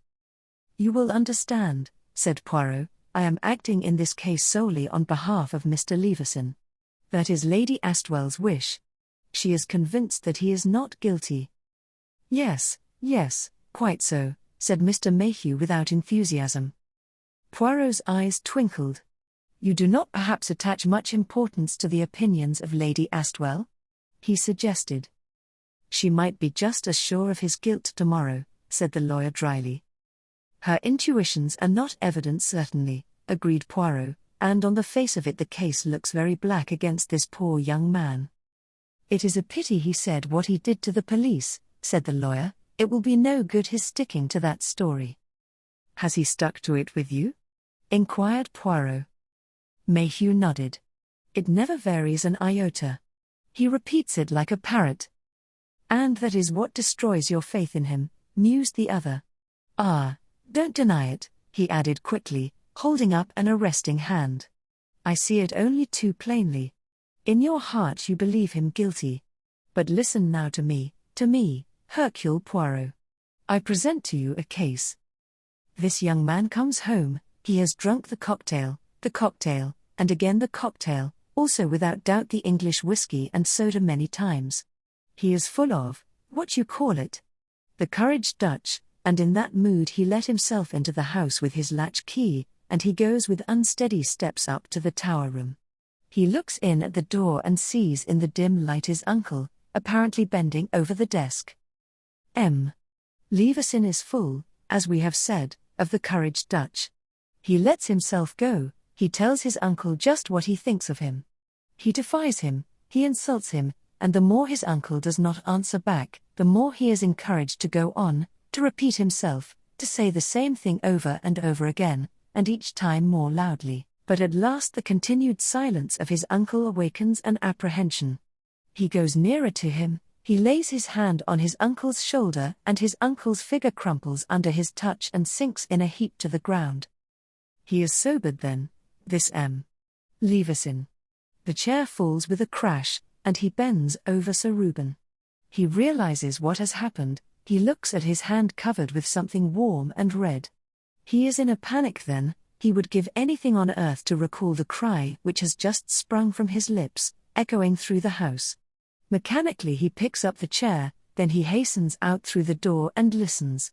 He fancies he hears a sound, and immediately, automatically, he pretends to be speaking to his uncle through the open door. The sound is not repeated. He is convinced he has been mistaken in thinking he heard one.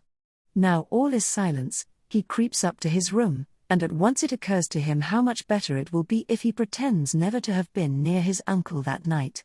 So he tells his story. Parsons at that time, remember, has said nothing of what he heard.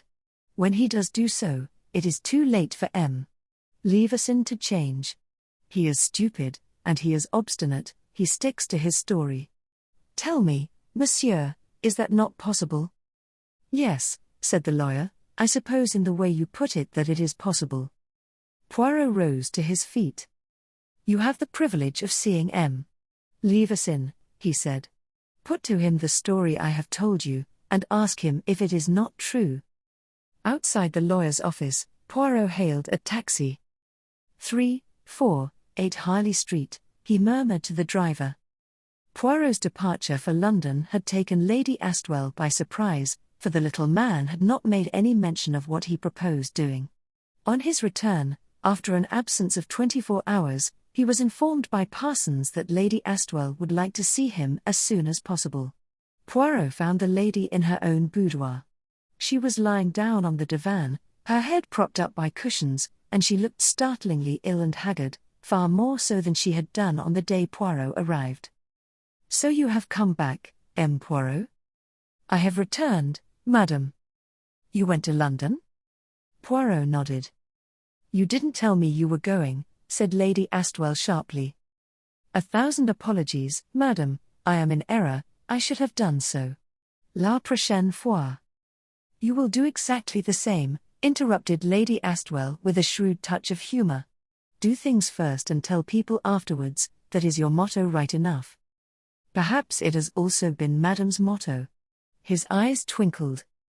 "Now and then, perhaps," admitted the other. What did you go up to London for, M. Poirot? You can tell me now, I suppose. I had an interview with the good Inspector Miller, and also with the excellent Mr. Mayhew. Lady Astwell's eyes searched his face. And you think, now? She said slowly. Poirot's eyes were fixed on her steadily. That there is a possibility of Charles Levison's innocence, he said gravely. Ah. Lady Astwell half sprung up, sending 2 cushions rolling to the ground. I was right, then, I was right. I said a possibility, madam, that is all. Something in his tone seemed to strike her. She raised herself on one elbow and regarded him piercingly. Can I do anything? She asked. Yes, he nodded his head. You can tell me, Lady Astwell, why you suspect Owen Trefusis. I have told you I know, that's all. Unfortunately, that is not enough, said Poirot dryly. Cast your mind back to the fatal evening, madam. Remember each detail, each tiny happening. What did you notice or observe about the secretary? I, Hercule Poirot, tell you there must have been something. Lady Astwell shook her head. I hardly noticed him at all that evening, she said, and I certainly was not thinking of him. Your mind was taken up by something else? Yes. With your husband's animus against Miss Lily Margrave? That's right, said Lady Astwell, nodding her head. You seem to know all about it, M. Poirot. Me, I know everything, declared the little man with an absurdly grandiose air. I am fond of Lily, M. Poirot, you have seen that for yourself. Reuben began kicking up a rumpus about some reference or other of hers. Mind you, I don't say she hadn't cheated about it. She had. But, bless you, I have done many worse things than that in the old days. You have got to be up to all sorts of tricks to get round theatrical managers. There is nothing I wouldn't have written, or said, or done, in my time. Lily wanted this job, and she put in a lot of slick work that was not quite the thing, you know. Men are so stupid about that sort of thing. Lily really might have been a bank clerk absconding with millions for the fuss he made about it. I was terribly worried all the evening, because, although I could usually get round Reuben in the end, he was terribly pig-headed at times, poor darling. So of course I hadn't time to go noticing secretaries, not that one does notice Mr. Trefusis much, anyway. He is just there and that's all there is to it. I have noticed that fact about M. Trefusis, said Poirot. His is not a personality that stands forth, that shines, that hits you crack. No, said Lady Astwell, he is not like Victor. M. Victor Astwell is, I should say, explosive. That is a splendid word for him, said Lady Astwell. He explodes all over the house, like one of those thingamajig firework things. A somewhat quick temper, I should imagine? Suggested Poirot. Oh, he's a perfect devil when roused, said Lady Astwell, but bless you, I'm not afraid of him. All bark and no bite to Victor. Poirot looked at the ceiling. And you can tell me nothing about the secretary that evening? He murmured gently. I tell you, M. Poirot, I know. It's intuition. A woman's intuition. Will not hang a man, said Poirot, and what is more to the point, it will not save a man from being hanged. Lady Astwell, if you sincerely believe that M. Leveson is innocent, and that your suspicions of the secretary are well-founded, will you consent to a little experiment? What kind of an experiment? Demanded Lady Astwell suspiciously. Will you permit yourself to be put into a condition of hypnosis? Whatever for? Poirot leaned forward. If I were to tell you, madam, that your intuition is based on certain facts recorded subconsciously, you would probably be skeptical. I will only say, then, that this experiment I propose may be of great importance to that unfortunate young man, Charles Leveson. You will not refuse. Who is going to put me into a trance? Demanded Lady Astwell suspiciously. You? A friend of mine, Lady Astwell, arrives, if I mistake not, at this very minute. I hear the wheels of the car outside. Who is he? A Dr. Cazalet of Harley Street. Is he all right? asked Lady Astwell apprehensively. He is not a quack, madam, if that is what you mean. You can trust yourself in his hands quite safely. Well, said Lady Astwell with a sigh, I think it is all bunkum, but you can try if you like. Nobody is going to say that I stood in your way. 1,000 thanks, madam. Poirot hurried from the room. In a few minutes he returned ushering in a cheerful, round-faced little man, with spectacles, who was very upsetting to Lady Astwell's conception of what a hypnotist should look like. Poirot introduced them. Well, said Lady Astwell good-humouredly, how do we start this tomfoolery? Quite simple, Lady Astwell, quite simple, said the little doctor. Just lean back, so that's right, that's right. No need to be uneasy. I am not in the least uneasy, said Lady Astwell. I should like to see anyone hypnotizing me against my will. Dr. Cazalet smiled broadly. Yes, but if you consent, it won't be against your will it? He said cheerfully. That's right. Turn off that other light, will you, M. Poirot? Just let yourself go to sleep, Lady Astwell. He shifted his position a little. It's getting late. You are sleepy, very sleepy. Your eyelids are heavy, they are closing. Soon you will be asleep.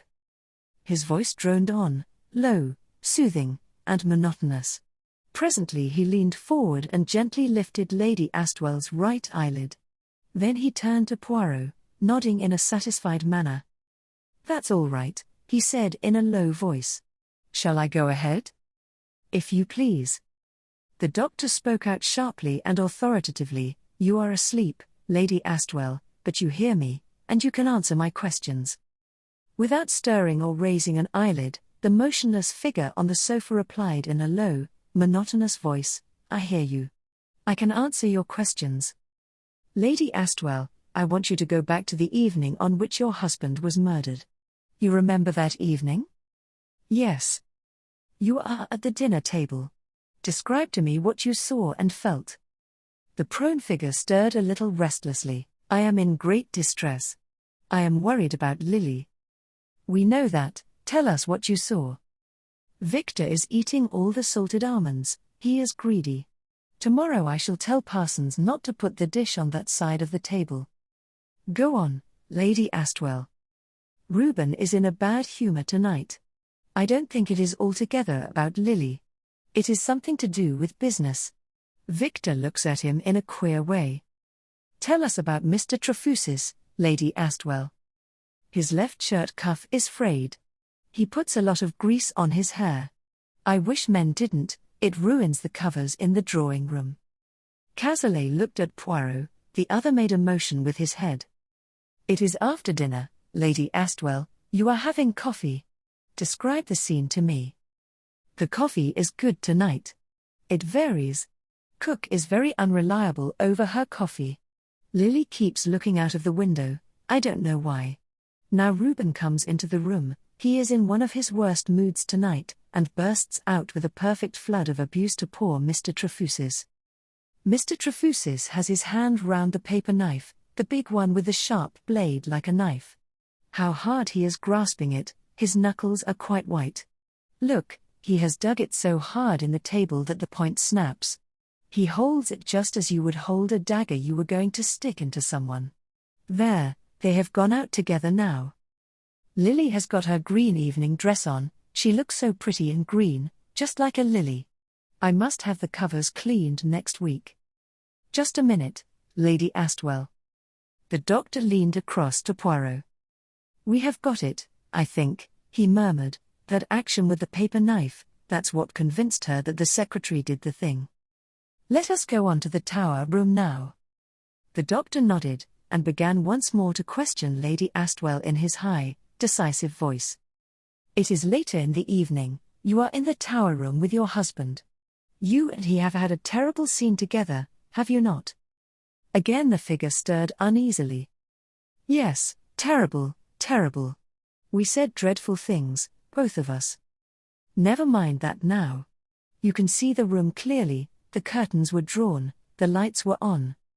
Not the middle light, only the desk light. You are leaving your husband now, you are saying good night to him. No, I was too angry. It is the last time you will see him, very soon he will be murdered. Do you know who murdered him, Lady Astwell? Yes. Mr. Trefusis. Why do you say that? Because of the bulge in the curtain. There was a bulge in the curtain? Yes. You saw it? Yes. I almost touched it. Was there a man concealed there, Mr. Trefusis? Yes. How do you know? For the first time the monotonous answering voice hesitated and lost confidence. Because of the paper knife. Poirot and the doctor again interchanged swift glances. I don't understand you, Lady Astwell. There was a bulge in the curtain, you say? Someone concealed there? You didn't see that person? No.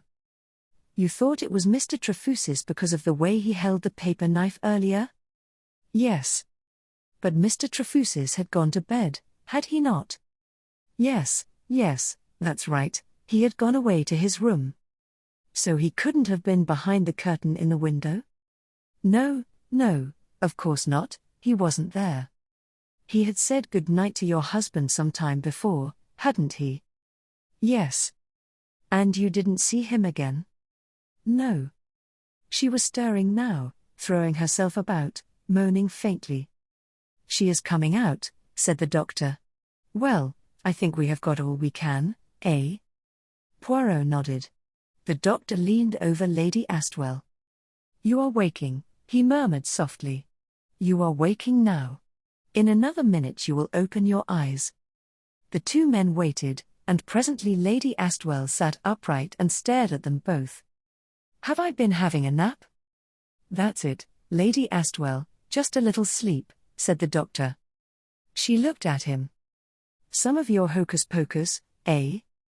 You don't feel any the worse, I hope, he asked. Lady Astwell yawned. I feel rather tired and done up. The doctor rose. I will ask them to send you up some coffee, he said, and we will leave you for the present. Did I say anything? Lady Astwell called after them as they reached the door. Poirot smiled back at her. Nothing of great importance, madam. You informed us that the drawing-room covers needed cleaning. So they do, said Lady Astwell.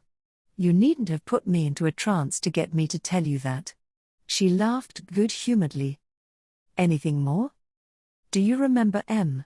Trefusis picking up a paper knife in the drawing-room that night? Asked Poirot. I don't know, I'm sure, said Lady Astwell. He may have done so. Does a bulge in the curtain convey anything to you? Lady Astwell frowned. I seem to remember, she said slowly. No, it's gone, and yet.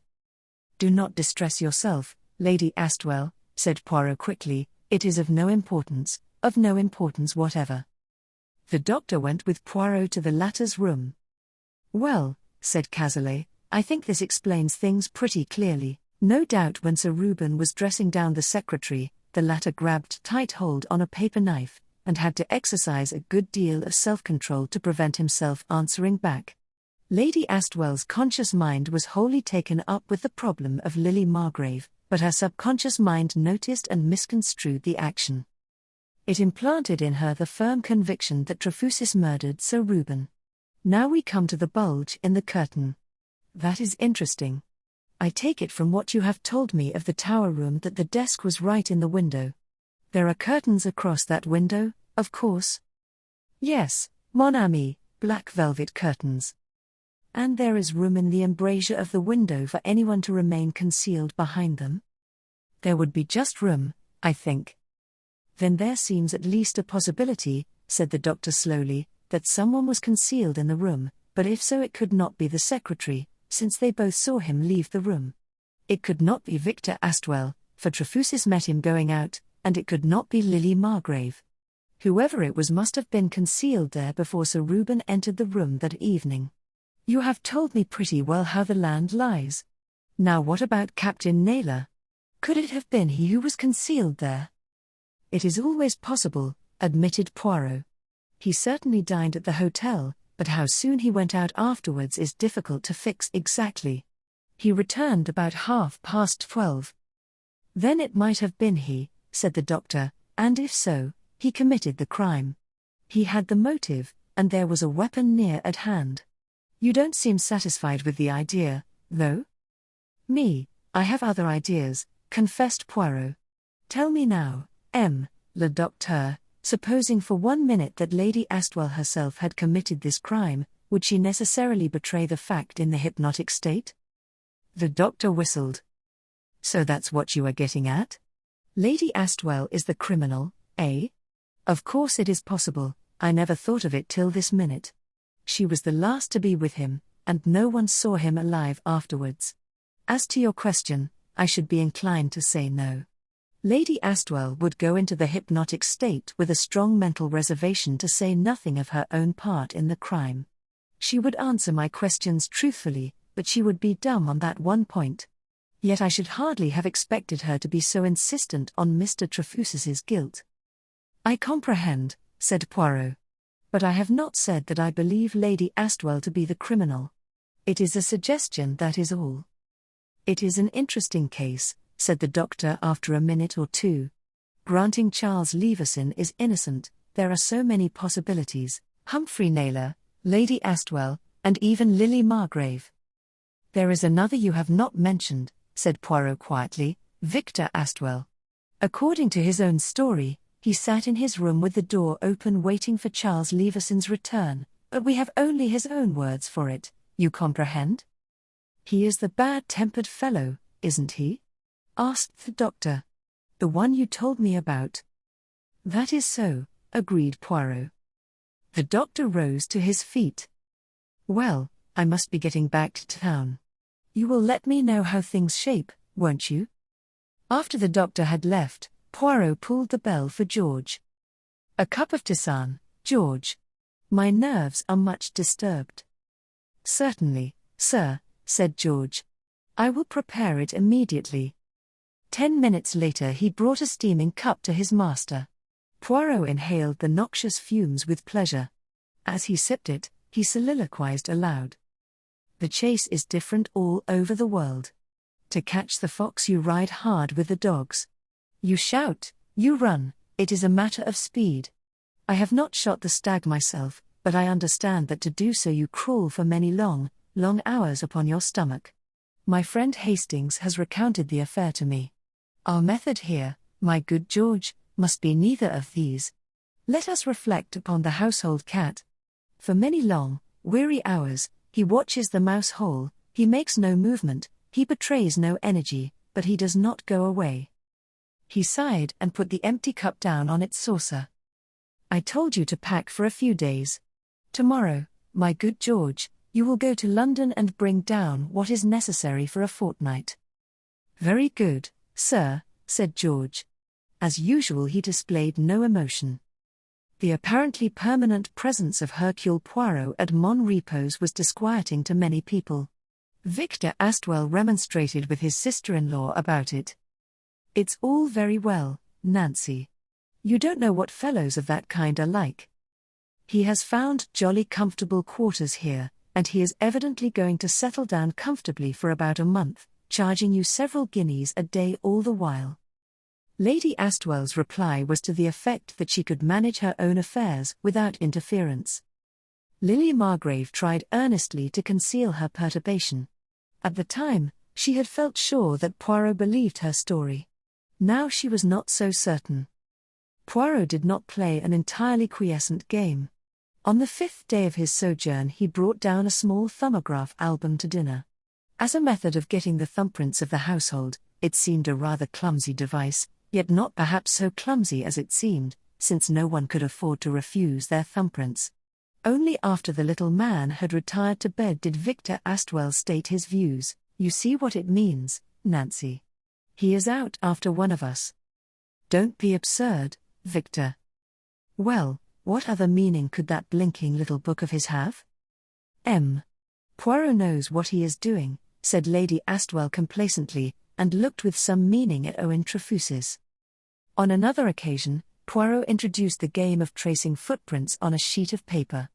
The following morning, going with his soft cat-like tread into the library, the detective startled Owen Trefusis, who leapt from his chair as though he had been shot. "You must really excuse me, M. Poirot," he said primly, "but you have us on the jump." "Indeed, how is that?" demanded the little man innocently. "I will admit," said the secretary, "that I thought the case against Charles Leveson utterly overwhelming. You apparently do not find it so." Poirot was standing looking out of the window. He turned suddenly to the other. "I shall tell you something, M. Trefusis, in confidence." "Yes?" Poirot seemed in no hurry to begin. He waited a minute, hesitating. When he did speak, the opening words were coincident with the opening and shutting of the front door. For a man saying something in confidence, he spoke rather loudly, his voice drowning the sound of a footstep in the hall outside. "I shall tell you this in confidence, Mr. Trefusis. There is new evidence. It goes to prove that when Charles Leveson entered the tower room that night, Sir Reuben was already dead." The secretary stared at him. "But what evidence? Why have we not heard of it?" "You will hear," said the little man mysteriously. "In the meantime, you and I alone know the secret." He skipped nimbly out of the room and almost collided with Victor Astwell in the hall outside. "You have just come in, eh, monsieur?" Astwell nodded. "Beastly day outside," he said, breathing hard, cold and blowy. "Ah," said Poirot, "I shall not promenade myself today, me, I am like a cat, I sit by the fire and keep myself warm. C.A. Marker, George," he said that evening to the faithful valet, rubbing his hands as he spoke, "they are on the tenterhooks, the jump. It is hard, George, to play the game of the cat, the waiting game, but it answers, yes, it answers wonderfully. Tomorrow we make a further effect." On the following day, Trefusis was obliged to go up to town. He went up by the same train as Victor Astwell. No sooner had they left the house than Poirot was galvanized into a fever of activity. "Come, George, let us hurry to work. If the housemaid should approach these rooms, you must delay her. Speak to her sweet nothings, George, and keep her in the corridor." He went first to the secretary's room, and began a thorough search. Not a drawer or a shelf was left uninspected. Then he replaced everything hurriedly, and declared his quest finished. George, on guard in the doorway, gave way to a deferential cough. "If you will excuse me, sir?" "Yes, my good George." "The shoes, sir." The 2 pairs of brown shoes were on the second shelf, and the patent leather ones were on the shelf underneath. In replacing them you have reversed the order. "Marvelous!" cried Poirot, holding up his hands. "But let us not distress ourselves over that. It is of no importance, I assure you, George. Never will M. Trefusis notice such a trifling matter." "As you think, sir," said George. "It is your business to notice such things," said Poirot encouragingly as he clapped the other on the shoulder. "It reflects credit upon you." The valet did not reply, and when, later in the day, the proceeding was repeated in the room of Victor Astwell, he made no comment on the fact that Mr. Astwell's underclothing was not returned to its drawers strictly according to plan. Yet, in the second case at least, events proved the valet to be right and Poirot wrong. Victor Astwell came storming into the drawing room that evening. "Now, look here, you blasted little Belgian jackanapes, what do you mean by searching my room? What the devil do you think you are going to find there? I won't have it, do you hear? That's what comes of having a ferreting little spy in the house." Poirot's hands spread themselves out eloquently as his words tumbled one over the other. He offered 100 apologies, 1,000, 1,000,000. He had been maladroit, officious, he was confused. He had taken an unwarranted liberty. In the end the infuriated gentleman was forced to subside, still growling. And again that evening, sipping his tisane, Poirot murmured to George, "It marches, my good George, yes it marches." "Friday," observed Hercule Poirot thoughtfully, "is my lucky day." "Indeed, sir. You are not superstitious, perhaps, my good George?" "I prefer not to sit down 13 at table, sir," and I am adverse to passing under ladders. I have no superstitions about a Friday, sir. That is well, said Poirot. See you, today we make our Waterloo. Really, sir. You have such enthusiasm, my good George, you do not even ask what I propose to do. And what is that, sir? Today, George, I make a final thorough search of the tower room. True enough, after breakfast, Poirot, with the permission of Lady Astwell, went to the scene of the crime. There, at various times of the morning, members of the household saw him crawling about on all fours, examining minutely the black velvet curtains and standing on high chairs to examine the picture frames on the wall. Lady Astwell for the first time displayed uneasiness. I have to admit it, she said. He is getting on my nerves at last. He has something up his sleeve, and I don't know what it is. And the way he is crawling about on the floor up there like a dog makes me downright shivery. What is he looking for, I'd like to know? Lily, my dear, I wish you would go up and see what he is up to now. No, on the whole, I'd rather you stayed with me. Shall I go, Lady Astwell? Asked the secretary, rising from the desk. If you would, Mr. Trefusis. Owen Trefusis left the room and mounted the stairs to the tower room. At first glance, he thought the room was empty, there was certainly no sign of Hercule Poirot there.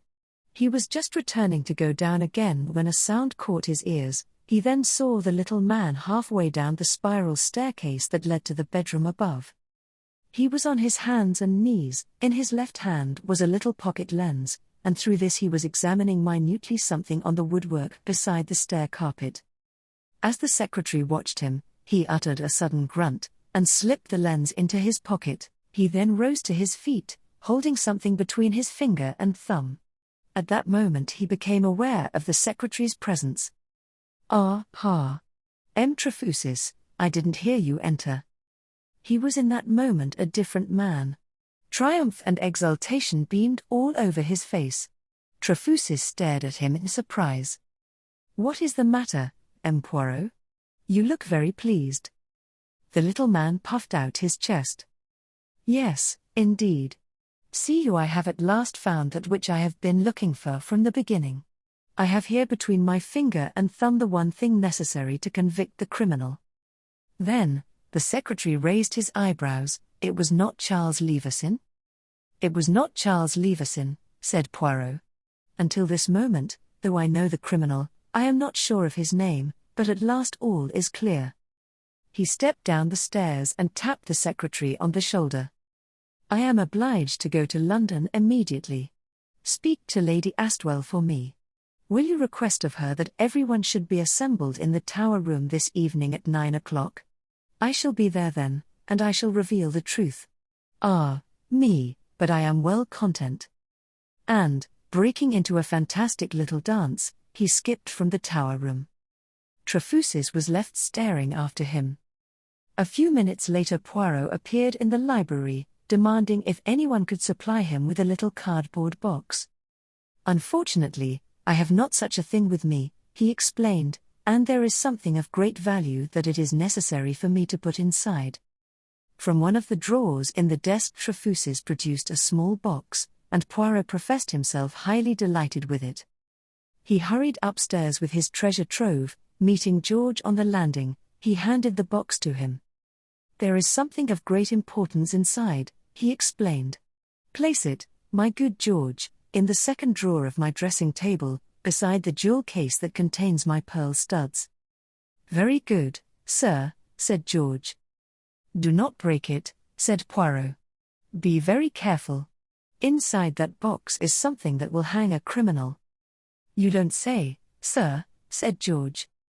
Poirot hurried down the stairs again and, seizing his hat, departed from the house at a brisk run. His return was more unostentatious. The faithful George, according to orders, admitted him by the side door. They are all in the tower room? Inquired Poirot. Yes, sir. There was a murmured interchange of a few words, and then Poirot mounted with the triumphant step of the victor to that room where the murder had taken place less than a month ago. His eyes swept around the room. They were all there, Lady Astwell, Victor Astwell, Lily Margrave, the secretary, and Parsons and the butler. The latter was hovering by the door uncertainly. "George, sir, said I should be needed here," said Parsons as Poirot made his appearance. "I don't know if that is right, sir?" "Quite right," said Poirot. "Remain, I pray of you." He advanced to the middle of the room. "This has been a case of great interest," he said in a slow, reflective voice. "It is interesting because anyone might have murdered Sir Reuben Astwell. Who inherits his money? Charles Leveson and Lady Astwell. Who was with him last that night? Lady Astwell. Who quarrelled with him violently? Again Lady Astwell. "What are you talking about?" cried Lady Astwell. "I don't understand, But someone else quarrelled with Sir Reuben," continued Poirot in a pensive voice. "Someone else left him that night white with rage. Supposing Lady Astwell left her husband alive at 11:45 that night, there would be 10 minutes before Mr. Charles Leveson returned, 10 minutes in which it would be possible for someone from the second floor to steal down and do the deed, and then return to his room again." Victor Astwell sprang up with a cry. "What the hell?" He stopped, choking with rage. "In a rage, Mr. Astwell, you once killed a man in West Africa." "I don't believe it," cried Lily Margrave. She came forward, her hands clenched, 2 bright spots of colour in her cheeks. "I don't believe it," repeated the girl. She came close to Victor Astwell's side. "It's true, Lily," said Astwell, "but there are things this man doesn't know. The fellow I killed was a witch doctor who had just massacred 15 children. I consider that I was justified." Lily came up to Poirot. "Poirot," she said earnestly, "you are wrong. Because a man has a sharp temper, because he breaks out and says all kinds of things, that is not any reason why he should do a murder. I know, I tell you that Mr. Astwell is incapable of such a thing." Poirot looked at her, a very curious smile on his face. Then he took her hand in his and patted it gently. "You see, mademoiselle," he said gently, "you also have your intuitions. So you believe in Mr. Astwell, do you?" Lily spoke quietly. "Mr. Astwell is a good man," she said, "and he is honest. He had nothing to do with the inside work of the Mpala gold fields. He is good through and through, and I have promised to marry him." Victor Astwell came to her side and took her other hand. "Before God, Poirot," he said, "I didn't kill my brother." "I know you did not," said Poirot. His eyes swept around the room. "Listen, my friends." In a hypnotic trance, Lady Astwell mentioned having seen a bulge in the curtain that night. Everyone's eyes swept to the window. "You mean there was a burglar concealed there?" exclaimed Victor Astwell. "What a splendid solution." "Ah," said Poirot gently. "But it was not that curtain." He wheeled around and pointed to the curtain that masked the little staircase. "Sir Reuben used the bedroom the night prior to the crime. He breakfasted in bed, and he had Mr. Trefusis up there to give him instructions. I don't know what it was that Mr. Trefusis left in that bedroom, but there was something. When he said good night to Sir Reuben and Lady Astwell, he remembered this thing and ran up the stairs to fetch it. I don't think either the husband or wife noticed him, for they had already begun a violent discussion. They were in the middle of this quarrel when Mr. Trefusis came down the stairs again.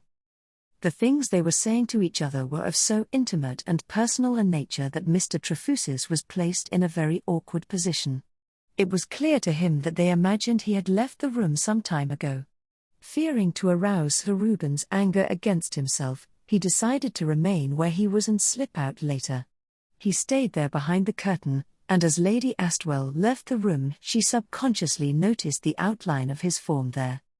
When Lady Astwell had left the room, Trefusis tried to steal out unobserved, but Sir Reuben happened to turn his head, and became aware of the secretary's presence. Already in a bad temper, Sir Reuben hurled abuse at his secretary, and accused him of deliberately eavesdropping and spying. Messieurs and Mesdames, I am a student of psychology. All through this case I have looked, not for the bad-tempered man or woman, for bad temper is its own safety valve. He who can bark does not bite. No, I have looked for the good-tempered man, for the man who is patient and self-controlled, for the man who for 9 years has played the part of the underdog. There is no strain so great as that which has endured for years, there is no resentment like that which accumulates slowly.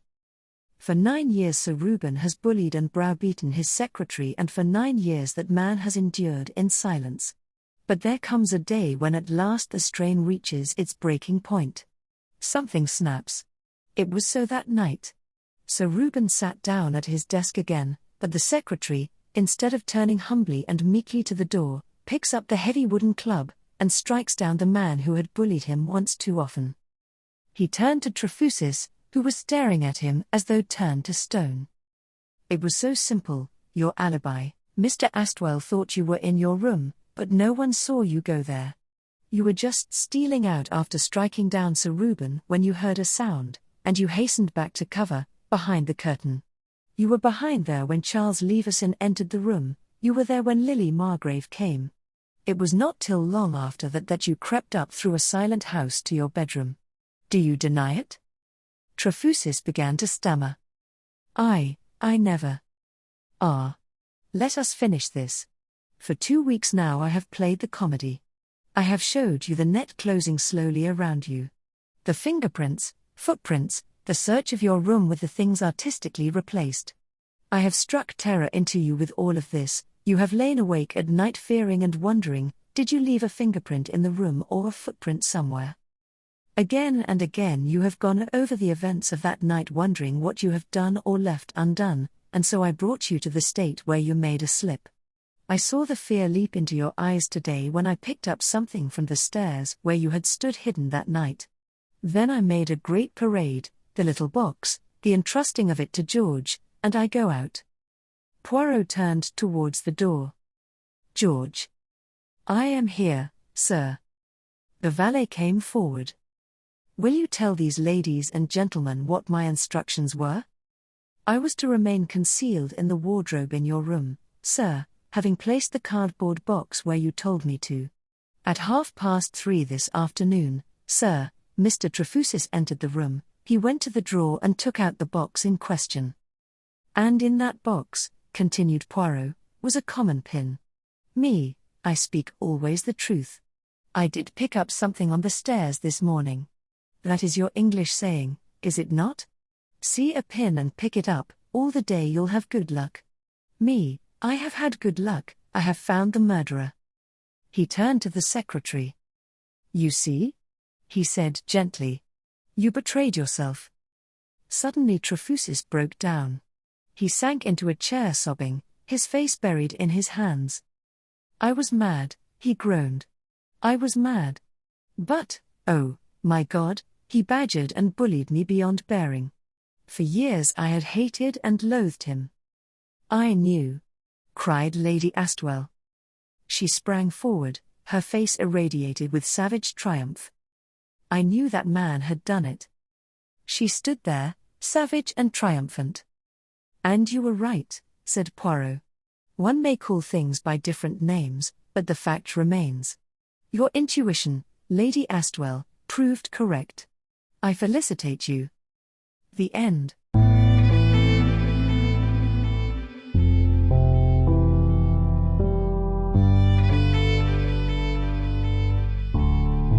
Thank you for listening to today's episode. I really hoped you enjoyed it.